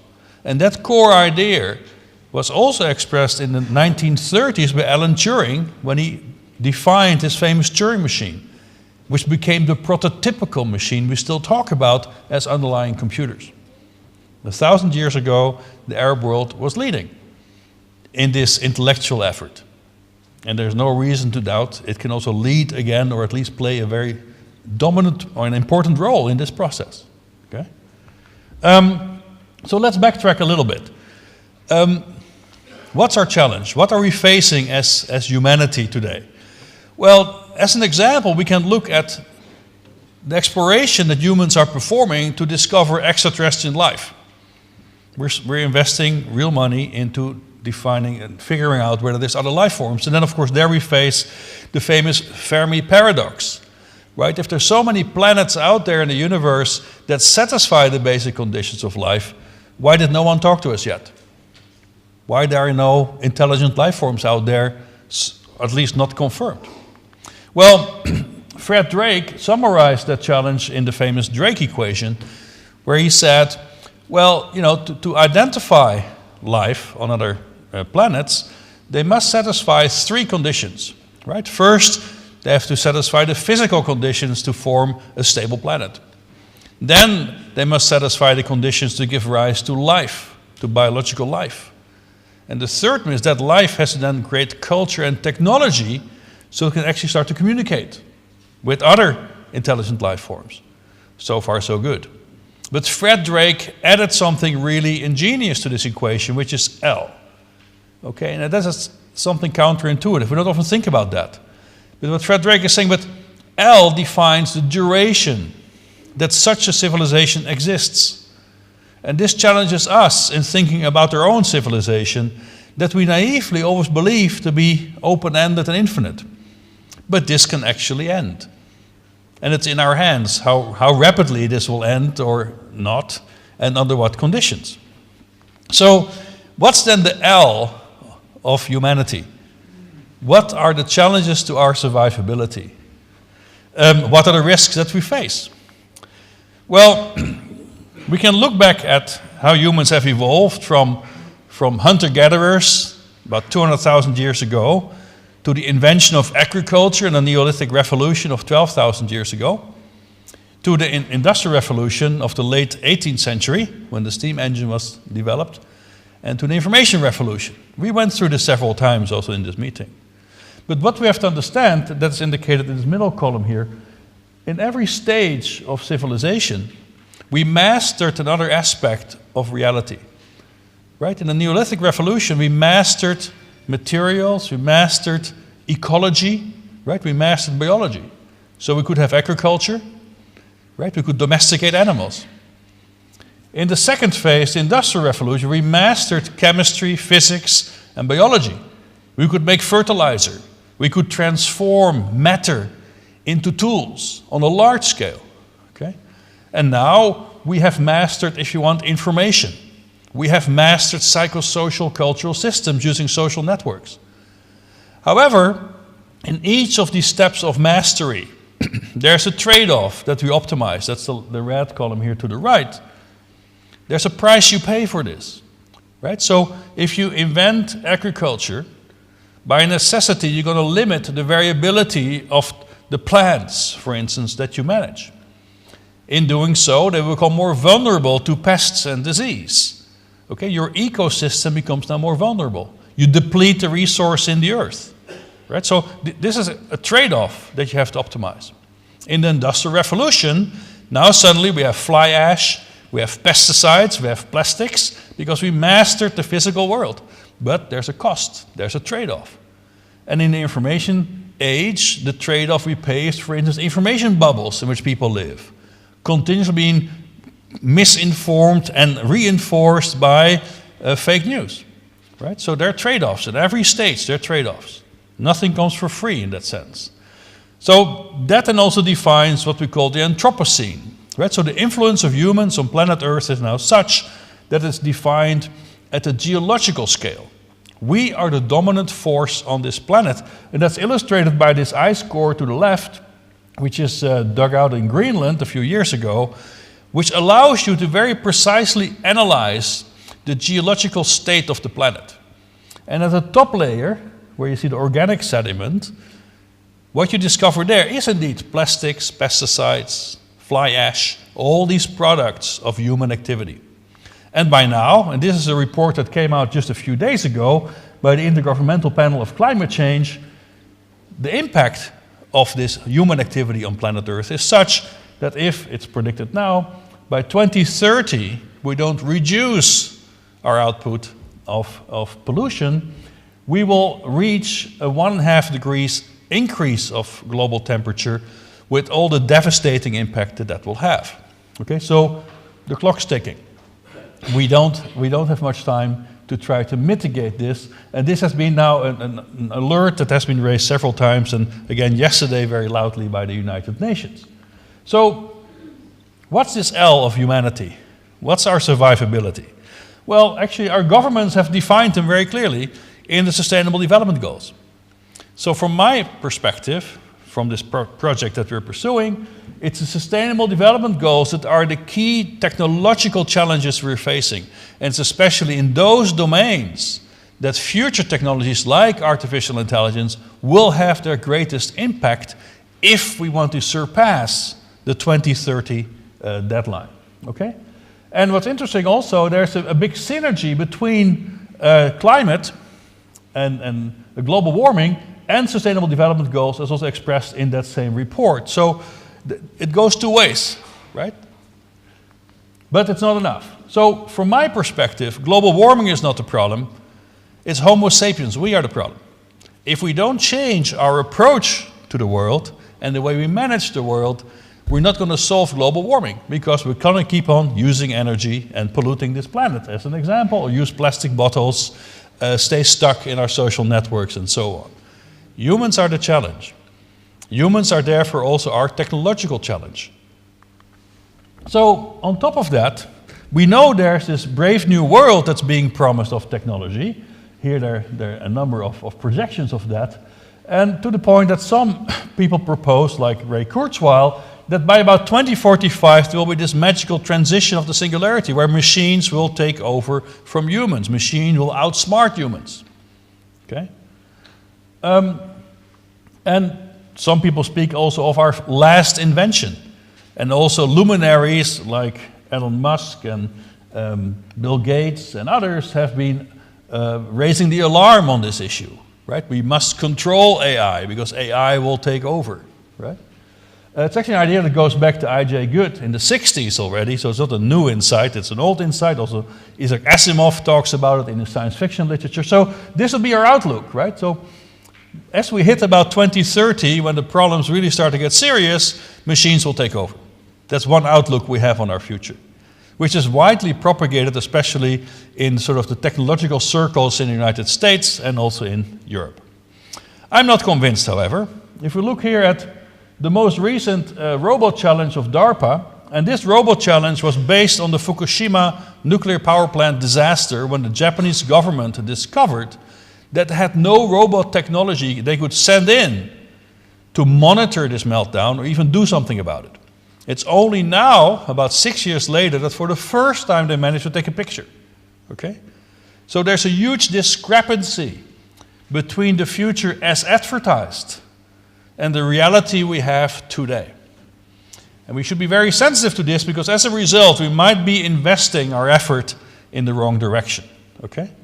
So on top of that, these robots you just saw misbehaving were all remote controlled by humans. They were not even autonomous. They were not doing their work on their own guidance. They were remote controlled. This is where we are today. So the AI revolution is still a bit a storm in a glass of water. Okay? There is progress. There are good examples. Like here we have one of our own robots, an ICAP robot built by Italian Institute of Technology in Geneva. that can engage in complex interactions with humans. It can learn to speak, it can learn rules of interactions, it can learn to read the mind of other humans, so it can engage more actively and appropriately. But these are research prototypes. All right. These are not ready to be deployed in the real world. There's still a lot of basic research required. Like, yes, there's progress, but we should also be humble in the reality of what has been achieved. Then there are other problems with our technology that I think should be part of our agenda. We have right now no guarantee that we can keep on realizing our technologies of today, like our smartphones, because they rely on rare earth elements that are finite, that are strategic reserves, that we might run out of, and we don't have a guaranteed replacement. Okay, so there's no guarantee we can build our processors, our motherboards, our telephones, and so on, the way we do today. We might run out of these materials. And yes, people might tell you, oh, we're going to mine an asteroid. Okay, that's a great idea, but please show me how you're going to do that, right? So this is one limiting factor we should address in our research. How do we replace our technology base? The second problem of our technology is if you look at these very dramatic examples like AlphaGo, in human compatible terms, AlphaGo played 1700 years of Go, okay, in continuous games to train the system. Well, if you cannot beat the world champion after you played for 1700 years, then you're in trouble, right? So the way this machine won the game is based on principles that are very different and very much brute force as compared to how biological systems solve that problem. So if you look at their energy budget is incredible, right? The energy budget, for instance, for the production of iPhones alone is 2 times the energy budget of a country like Italy. Cloud computing takes about the energy budget of Italy, a bit more than that, and it increases 25% a year. The energy consumed by just Bitcoin mining, it's tremendous, right? So there we see, not only can we not build it in terms of hardware, we cannot scale in terms of energy consumption. Then we have problems of integration. Systems get too complex for our engineers to keep on designing them. Also with chips, the CPUs of our computers have reached a complexity that now they can get exploited by the latest viruses like Meltdown and Spectre, main viruses that were deployed last year or found last year, exploited core design features of our CPUs that we cannot fix. That's why suddenly you all have to update your phone software, because essentially features were disabled on the hardware because we cannot re-engineer this hardware anymore. We reached the limits of integration. So we cannot guarantee our technology base. But on top of that, in the human realm, we also face discrepancies. Here, this is European data that shows that the discrepancy between life expectancy and healthy life expectancy is 20 years. So we can keep people alive longer, but they don't live a life of a good quality. So what then does health mean? You see, there's no good definition of that today. Okay? This is education. In major studies that look at what is effective in education, the conclusion is everything works equally well. In other words, nothing works. We don't know what we're doing. Our educational systems are broken and they're not preparing young generations for the very challenging future that they're facing. This is where we have to invest. Re-engineer education based on science. Humans themselves, a number of Nobel Prizes in economics, as to Kahneman, were dedicated to the discovery that human thinking is not rational. We make many mistakes, we have many biases. It is really well documented. And with those biases, we are not very well placed to be guardians of this planet and our culture. We face severe limitations. For instance, in memory, our memory is finite. Therefore, the complexity of problems we can entertain is very restricted compared to those we face. So these are the challenges. Okay, there's some more issues. That's where this free will is being challenged from perspective of science, which is a very deep challenge to also our legal system, which is grounded in the notion of free will and responsibility. In Europe, an important challenge is the disconnect with our cultural heritage and our history as for instance the Second World War, where the current European Federation, the European Union, was born out of the disaster of a massive war. The current culture, current society is losing that historical understanding. And now suddenly Europe again looks like an arbitrary collection. Right? So we have to find ways to again define identity through more efficient linking of citizens to their history. Okay? So for that we developed the Sapiens 5.0 project.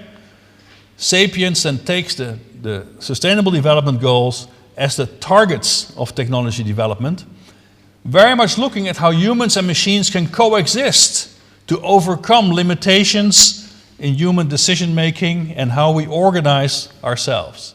I can give you some examples. I will expand on some of them. We have good examples in education, where we individualize education again, relying on technology. One teacher cannot really support 30 kids in one class. They have to make it uniform, but education must be individualized. Technology can help us. We have deployed systems already in dozens of hospitals and over 60 different rehabilitation centers that help stroke patients to recover from their deficits post-stroke. This is AI-based technology that can deliver diagnostics and intervention completely individualized. No therapist or neurologist can do that.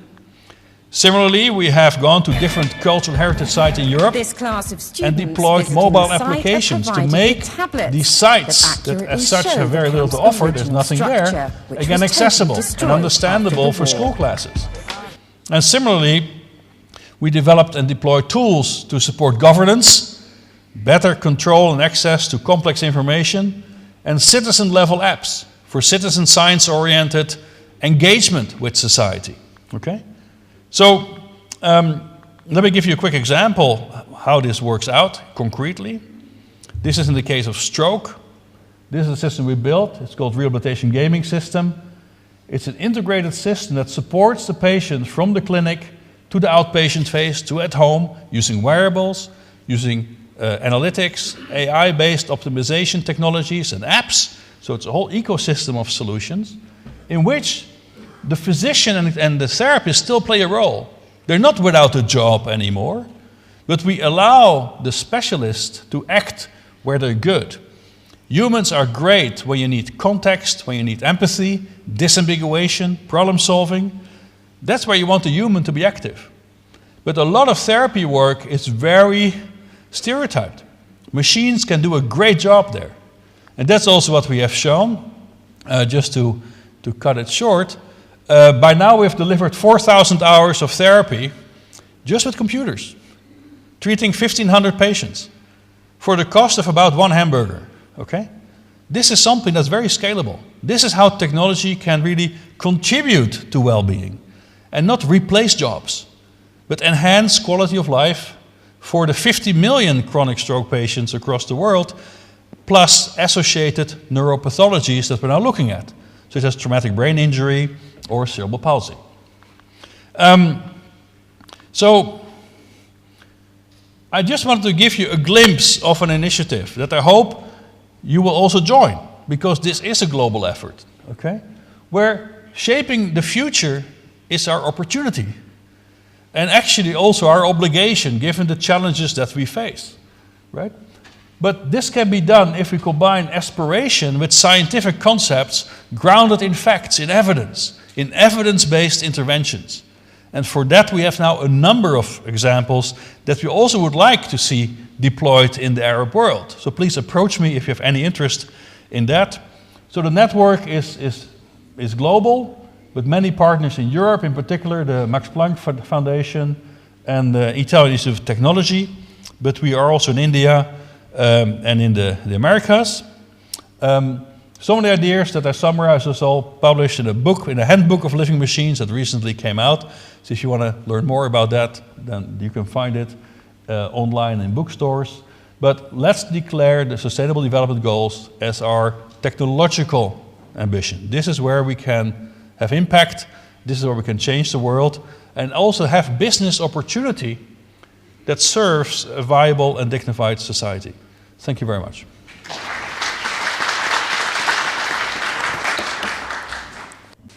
أشكر البروفيسور.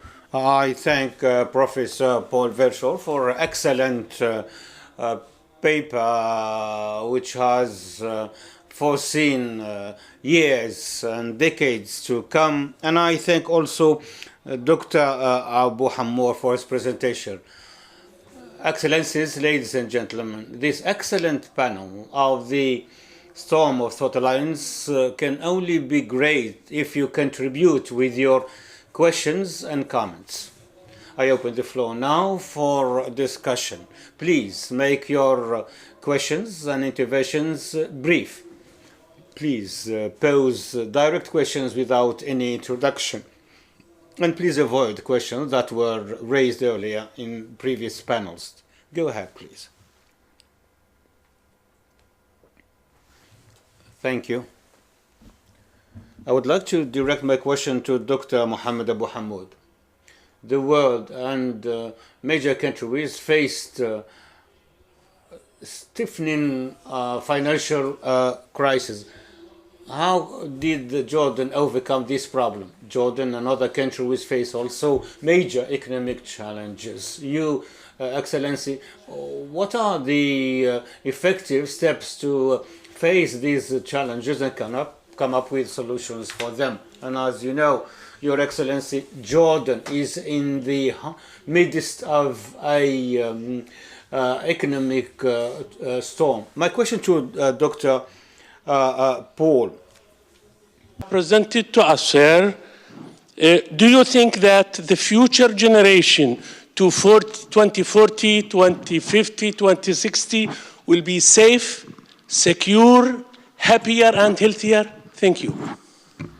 تفضل دكتور محمد. Dr. Abu Hammoud, the floor is yours, please. Thank you. The global financial crisis, which erupted in 2008, usually the world accused Arabs as being the cause of problems in the world, the cause of terrorism and so on and so forth. But the 2008 crisis was not, the Arabs were not blamed for that crisis because it started in America and also spread to Europe and other parts of the world. So, and the Arab world, to a certain extent, was spared this crisis.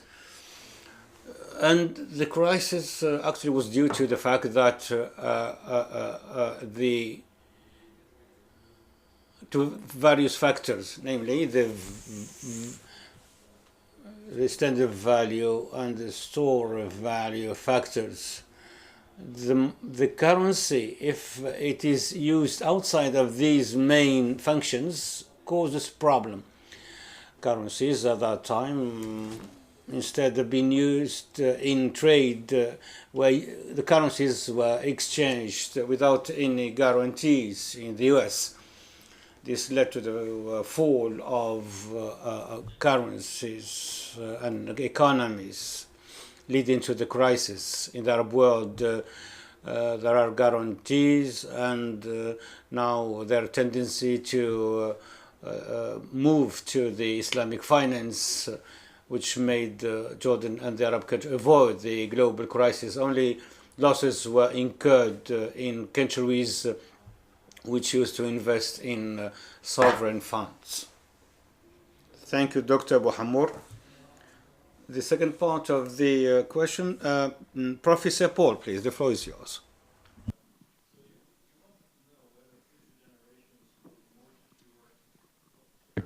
You want to know whether future generations will be more secure, happier, and safer, right?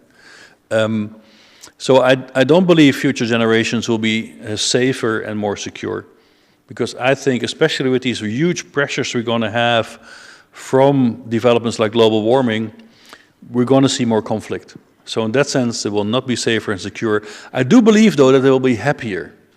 They will be happier to start with, because we're also looking at the revolution of women empowerment. So certainly half the world's population has a much better chance to be happy than they were in the past. This is one major contributor to global happiness, I would think. And I think it also will add some wisdom to the decision-making that we desperately need. Secondly, I think future generations will be better prepared for this complex world in which they act, better than we. We are at the cusp, we are in the transition. Young generations of today, also by virtue of having access to the whole world over internet, are much better prepared mentally to the variability, the cultural differences. So I think this will also be a foundation for improved happiness. So security, I think, is a massive challenge. No. Happiness, yes. Thank you, Professor. سؤال هني. Yes, sir. Please go ahead. I would like firstly to thank you for these presentations. We have benefited a great deal during these 2 days, but I would like to stress one point, namely that any future progress requires three main pillars. Firstly, a good leadership, a teamwork, and a future vision. And these requirements were available after the advent of Prophet Muhammad and the Arab civilization, and the UAE has benefited from the wisdom of the late Sheikh Zayed and the teamwork that we have in the UAE, and we have also the ECSSR led by our brother Professor Jamal Al-Sunidi and his team, and the ECSSR is a model for other centers. So these three main pillars actually are the foundation for any progress towards a technology-based future. My question is the following: is there a human or scientific experience about development without focusing or having these three pillars, namely the leadership, the teamwork, and a vision? Because this is an era of individual interventions, or maybe this has come to an end, and this could have bring about certain frustration, especially if these three pillars do not exist. It is a question directed to the two speakers. Do you have a story to tell about a success without having these three main pillars? Yes, Dr. Abu Hammour, please go ahead. In 1917, I attended a meeting organized by the IMF, and the theme was about the source of growth in the world. Most issues contributing to growth were discussed, such as production, productivity, and so on and so forth. But at the end of the conference, it was said that the most important issue was left out, namely leadership. Leadership is very important to manage resources and provide direction for people. And as we say in the Arab world, the leadership is really a proof of the people. The leaders govern.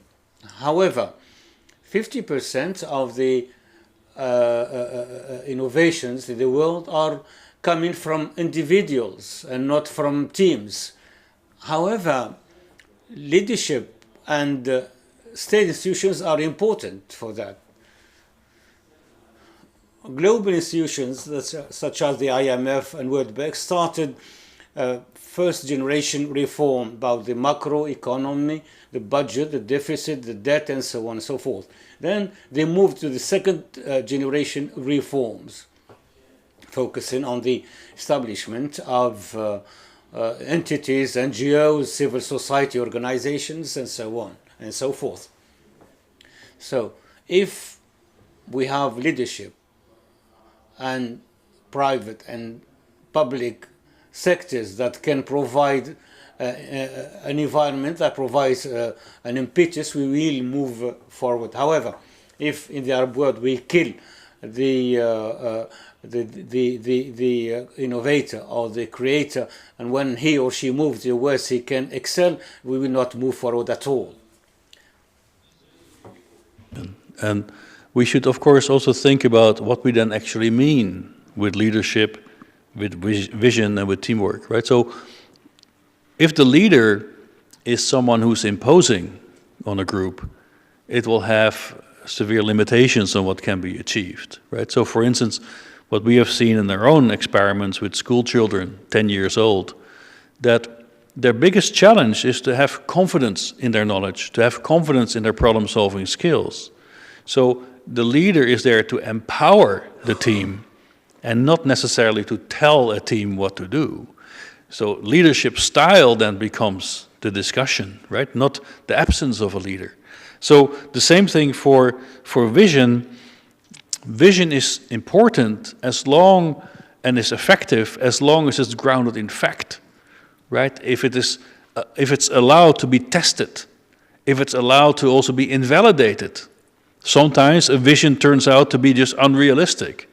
Then the leader or the proponents of the vision must also be able to give in to the facts, right? Vision cannot be a dogma. If vision becomes dogma, you have no future, right? So, and the same thing for teamwork.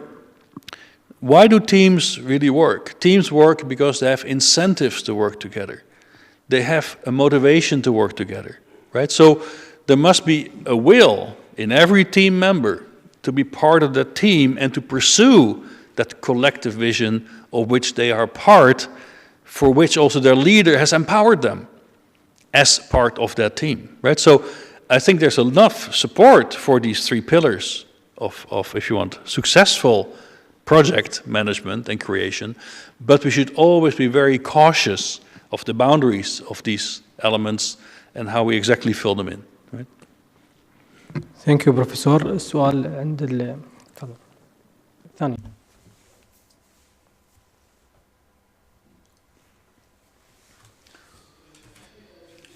I would like to reiterate my thanks to CSR and Dr. Jamal, as they have really bombarded us with facts. So how can we convey these facts to the GCC and the Arab League? We have problems like the depleted oil and gas resources, depleted drinking water. This problem is exists also in the neighboring countries, and we really spend our money on wars and conflicts. So this is really useless. So we need someone to draw the attention to our leaders to these difficulties and challenges. My question to you, Professor Paul. About problems which may have with the robot. Well, I'll tell you something about the aviation industry. Till 15 years ago, the whole world witnessed an average of 25 major aircraft accidents, causes thousands of deaths. 90% of this was caused by pilot error.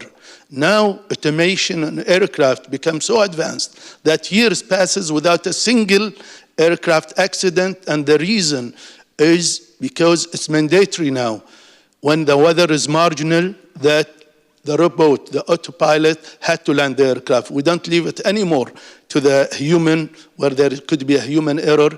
So I think the world will be much better when the robot comes, but we need a negative growth because there will be less jobs for people. Thank you.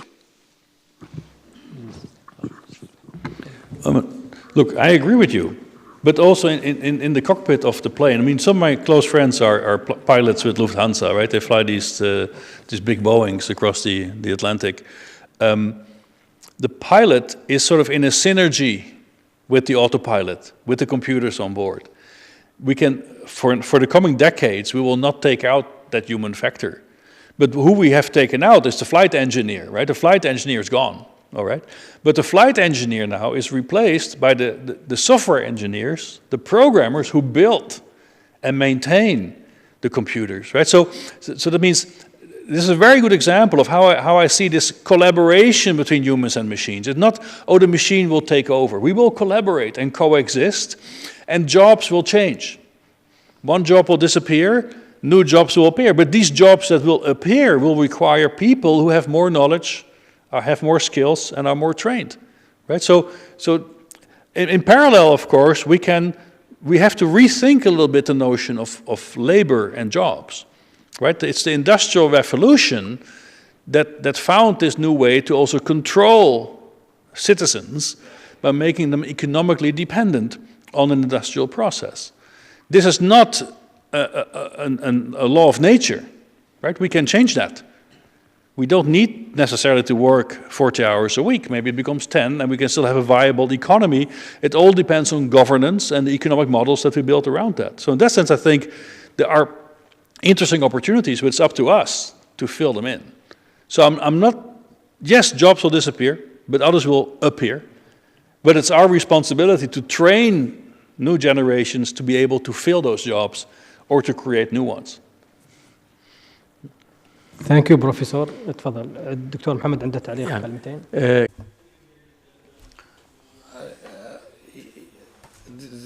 I thank the CSSR and the Sum of Thought Allies for choosing this theme for this symposium. Indeed, Arab countries have become aware of this problem thanks to the economic summits that started in Kuwait in 2009. That was the first summit, followed by another economic summit in Sharm el-Sheikh, Egypt, later on. What I hope that this symposium provides a recommendation to be discussed by Arab economic summits so that leaders can be aware of these challenges. Thank you, Doctor. I will now give the floor for the gentleman to ask the last question, the lady. For Dr. Mohammed, my question, you mentioned that new generation need to create their shops. Your opinion, how they create this shop and what are the professional skills they need to create these shops? Thank you. Okay.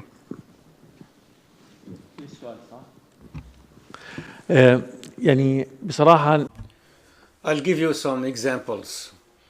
The shop that used to sell cassette or tapes rather, then we moved on to the CDs, but now neither tapes nor CDs are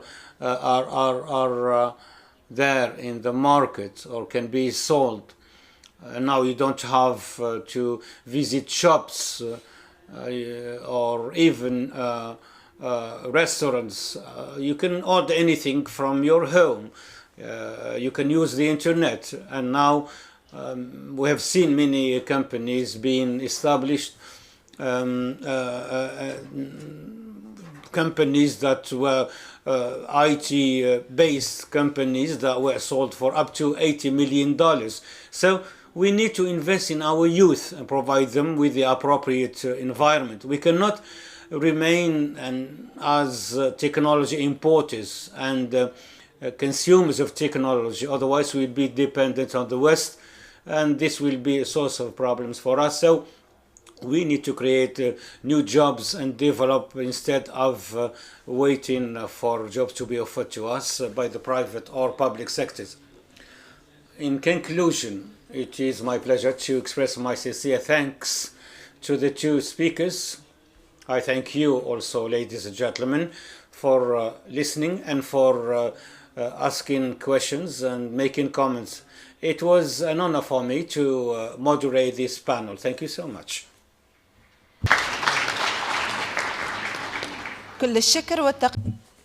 I thank all the speakers in this panel. Now, ladies and gentlemen, we will move to the symposium recommendations. The symposium had the title of Arab Future in the Age of Technology. A copy of the recommendations is available on your seats.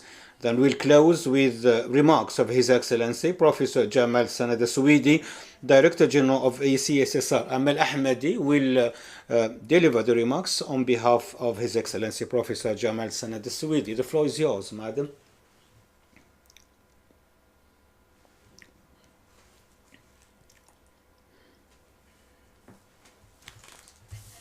Assalamu alaikum, honorable guests. I will read out the final communique of the 7th edition of the Storm of Thought Alliance Symposium. Then there will be a general discussion of the recommendation for 10 minutes.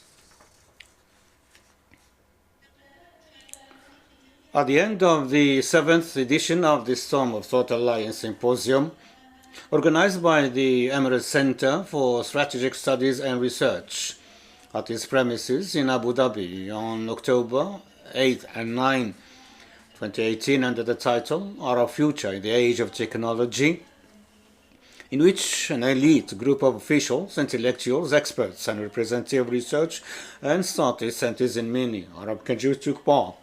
The participants expressed their appreciation to the leadership of the United Arab Emirates, headed by His Highness Sheikh Khalifa bin Zayed Al Nahyan, President of the UAE, may God protect him. They thanked the leadership, particularly for attention it gives to the future in the age of technology, and for providing an example to be emulated by all Arab countries in relation to the importance of being prepared for the age of the fourth industrial revolution for IR at all levels.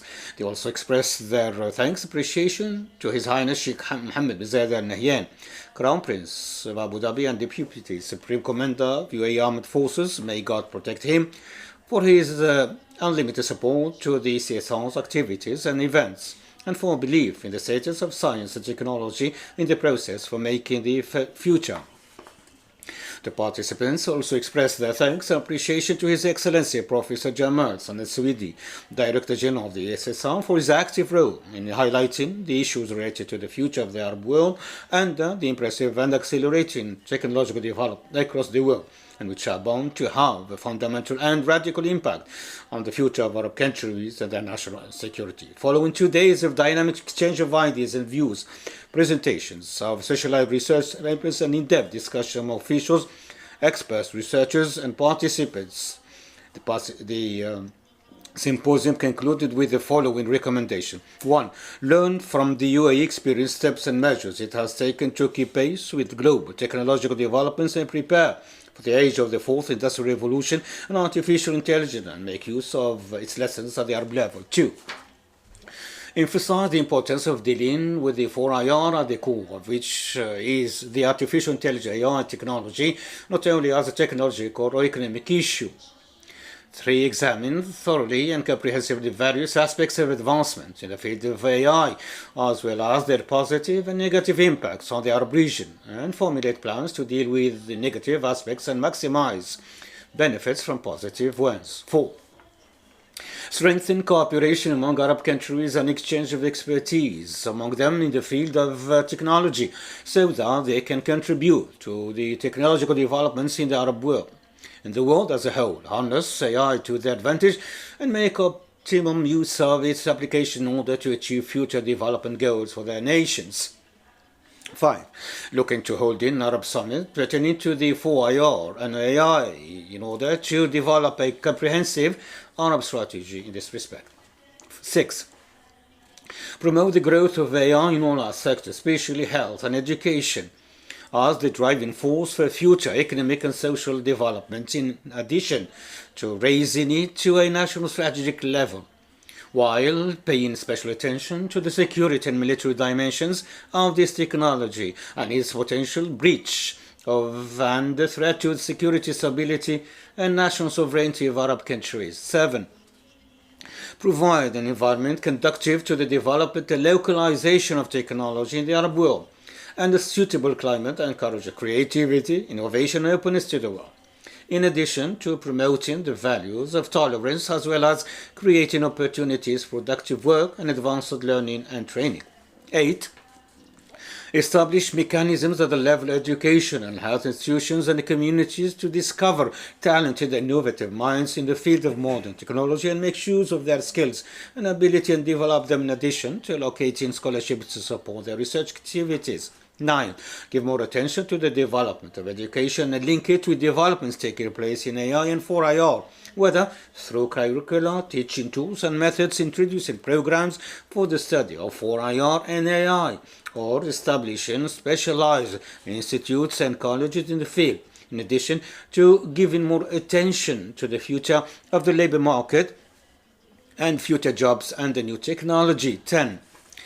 Pay attention to the ethical and human dimensions of modern technology and their potential negative impacts on human behavior, including phenomena such as extremism, terrorism, and bullying, among others, while giving special attention to the role of Arab youth and promoting their preparedness for future leadership. 11. Stress the importance of national identity in the age of information technology and how to protect it, in addition to promoting the values of loyalty and national belonging in Arab societies. 12.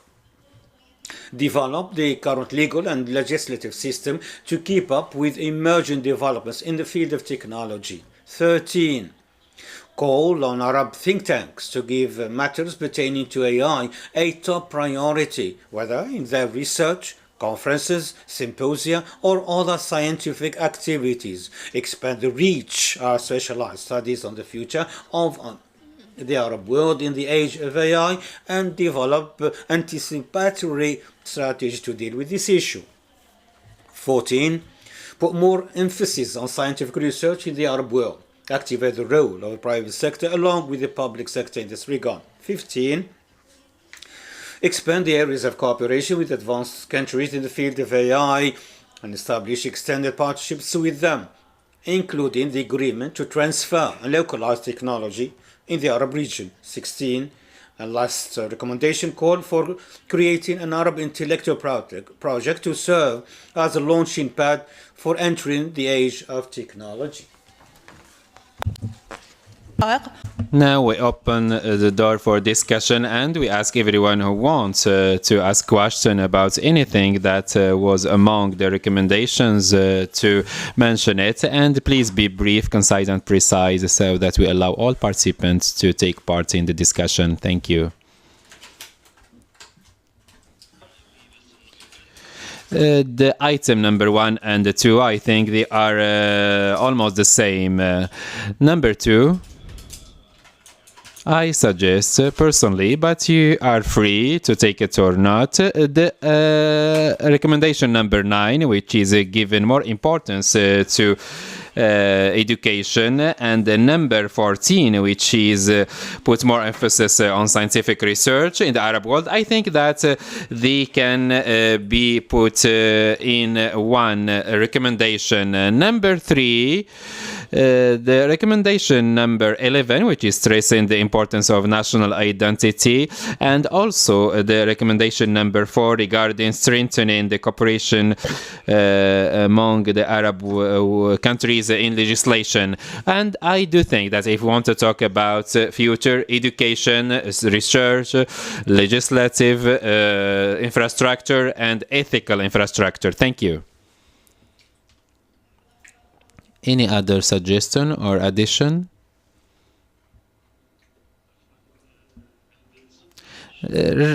Recommendation 16, calling for the establishment of an intellectual project to serve as a launching pad for entering the age of technology, to be in ECSSR in the United Arab Emirates, I would add. So I think that we can change establishing, creating into establishing, and we add that the host entity is the ECSSR. Any addition or suggestion?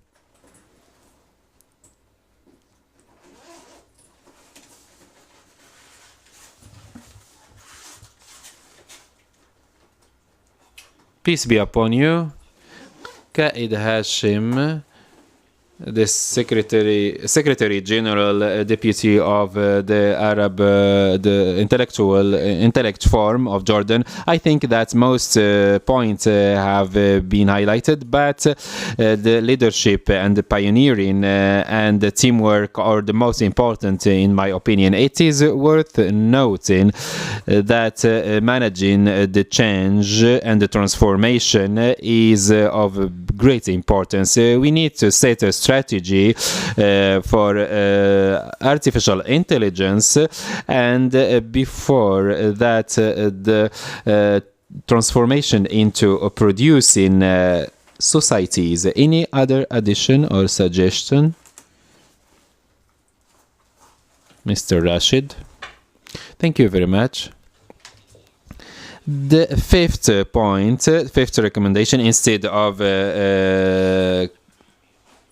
conducting an Arab summit, I would rather replace it by calling for an Arab summit or sending invitation to the stakeholders interested. Thank you very much. There is a great support to the artificial intelligence, but this artificial intelligence is a part of a greater content, which is the intelligent societies. I think that there is the legislative, the component, the identity, all these components are existing in the electronic platform. Thank you.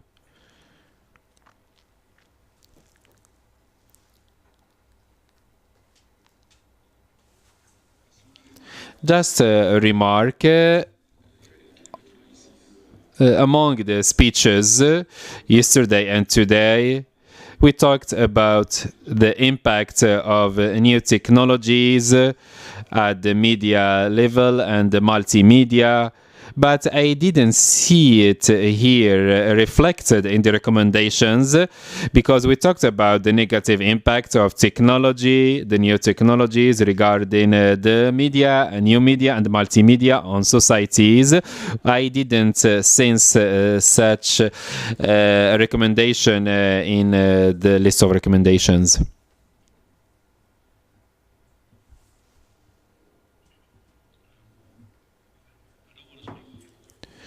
Just as an outsider commenting on your recommendations, they're all very admirable, right?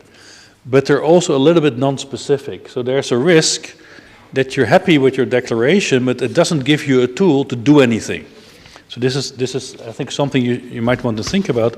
And one thing I feel is missing, and I say this in all humility, you have to think a little bit about from where do you get the expertise, right? So I'm an Ironman, for instance. I do triathlons. In Dubai, there's one.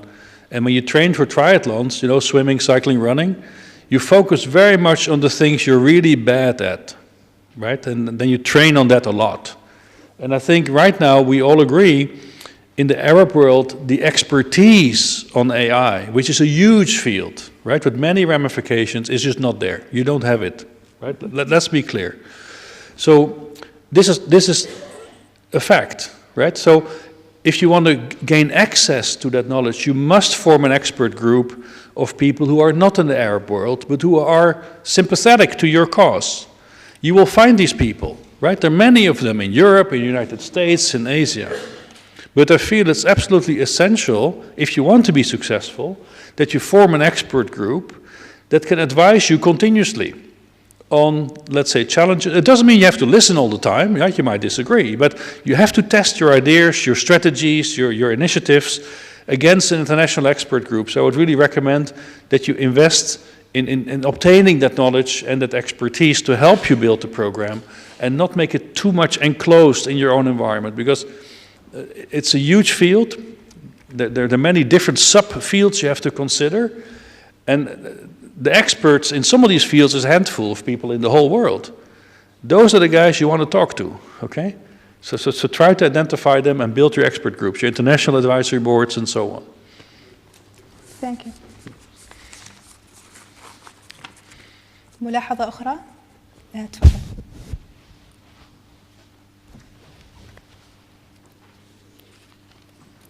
شكرا جزيلا. أعتقد على ضوء. Thank you very much. I think that in light of the two latest presentations, I can say that the human resource component, when I heard Dr. Abu Hamur or our colleague Fershori, I think that the function becomes different. There is the employee and there are human resources, individuals. I think that the human resource is an added value they can be of additional value. So I think that we can incorporate that in the recommendations because it is not useful, it's no longer useful to find routine employees, ordinary employees. We have to focus, especially on education, on creating this type of people who can add value. And I'm talking about the human resources, be it in the management or in some scientific areas and scientific research. Thank you. Dr. Hawa, you have the floor.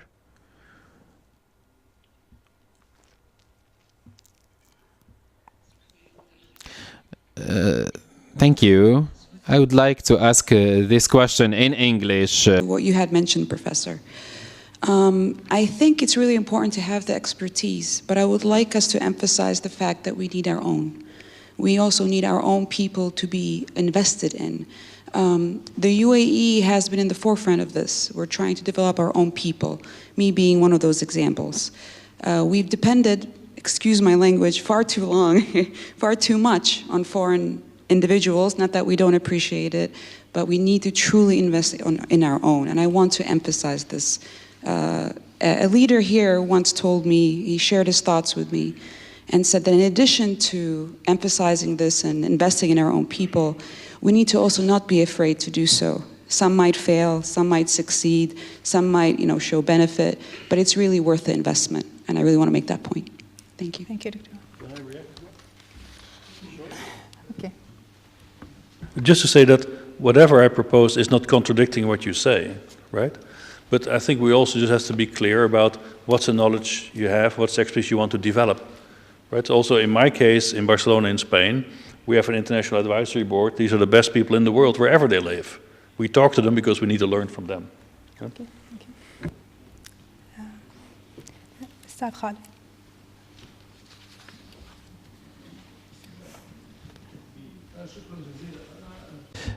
Thank you very much.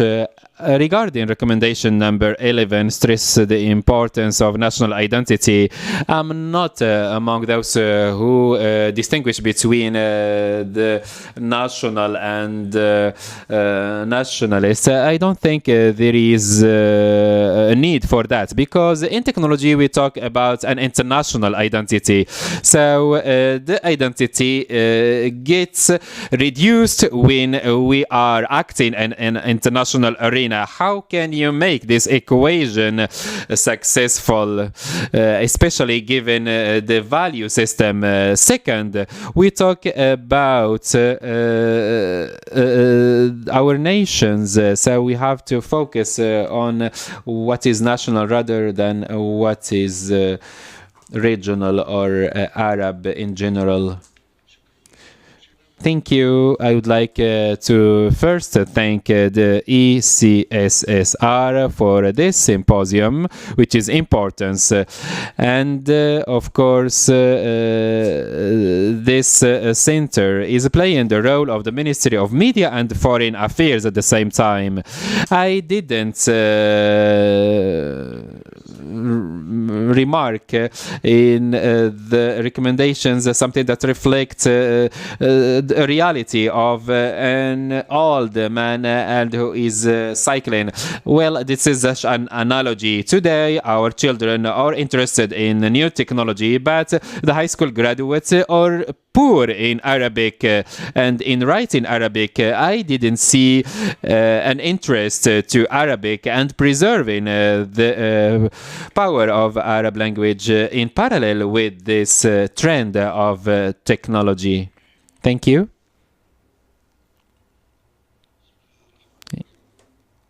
In the name of Allah, the most compassionate, the most merciful. First, I enjoyed during these 2 days with these scientific, objective discussions, talking about the future of technology for the humans in the Arab world in particular. And I could to find a synergy for myself with these discussions that have been conducted. And I would like to highlight here that I appreciate the good management of these discussions and coming up with something that is useful. And as you know, the best talk is the one which is concise and precise. We are in need of new ideas, new thoughts, and also new things to be achieved and to be implemented. And regarding the recommendations, in my opinion, they are good and they reflect the discussions to some extent. And I was thinking that the distributed recommendations are exclusive traditionally to OPEC meetings, and now I find it here in the ECSSR. And you know, in OPEC they always have recommendations ready and printed, and we see the scenario repeated here. So again, I appreciate that, and I thank you very much for these human capabilities that you have in the center. I think that this center, in my opinion, is a beacon of thought that is great, and it doesn't matter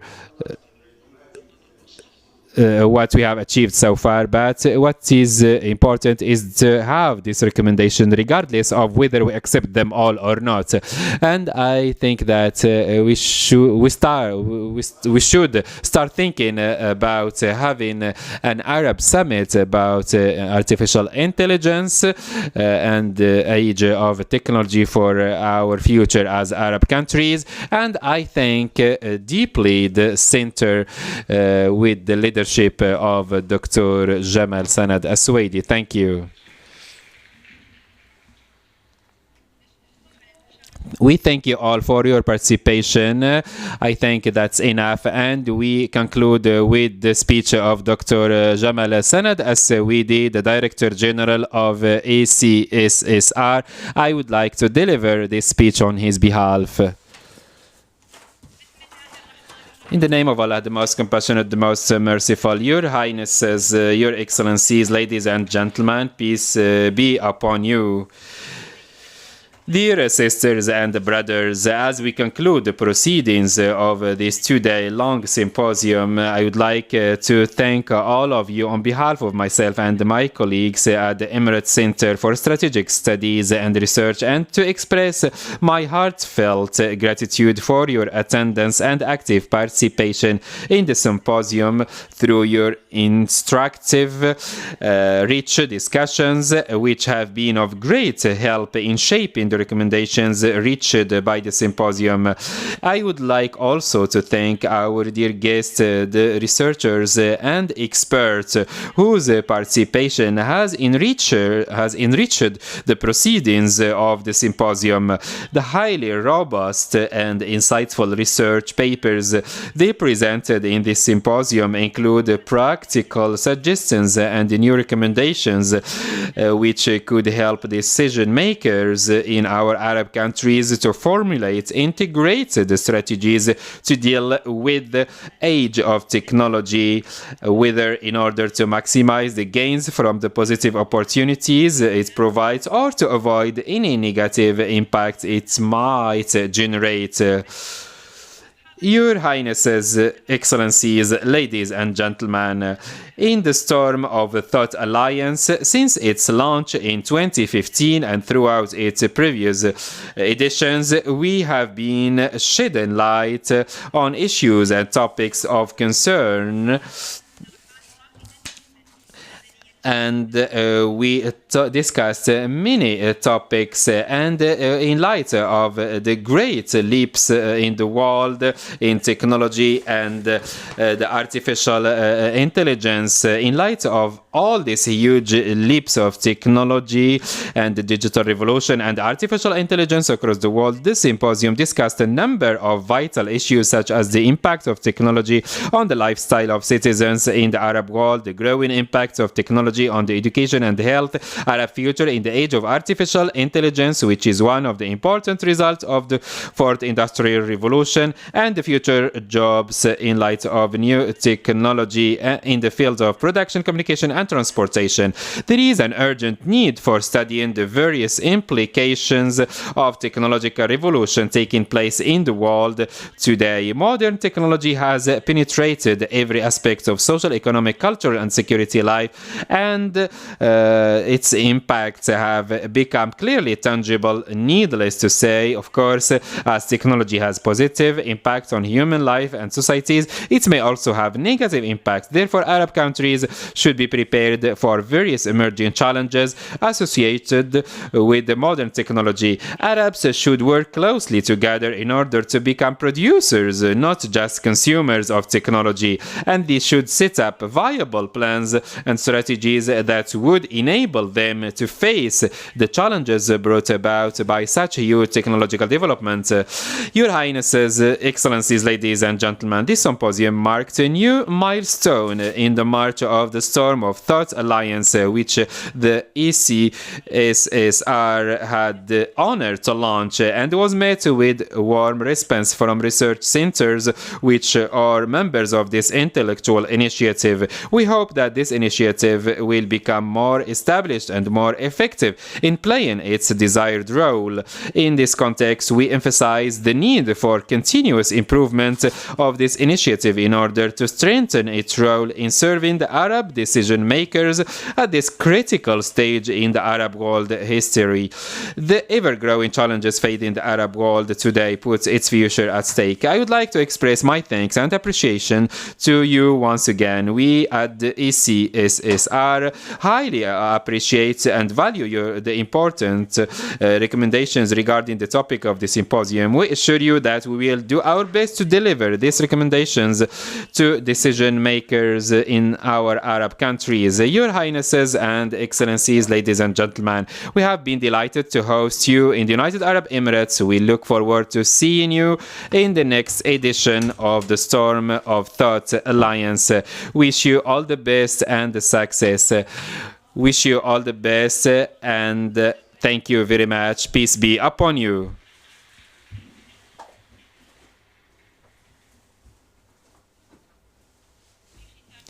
At the end of the Storm of Thought Alliance in its 7th edition, I would like, on behalf of Dr. Jamal Sanad Al-Suwaidi, the Director General of ECSSR, I would like to reiterate my appreciation and thanks to you and to all. And I would like to ask Dr. Jamal and the other participants to come for a group photo. And I would like to remind you that the Board of Trustees for the Storm of Thought Alliance will be held in the 2nd floor after taking the family photo, and peace be upon you.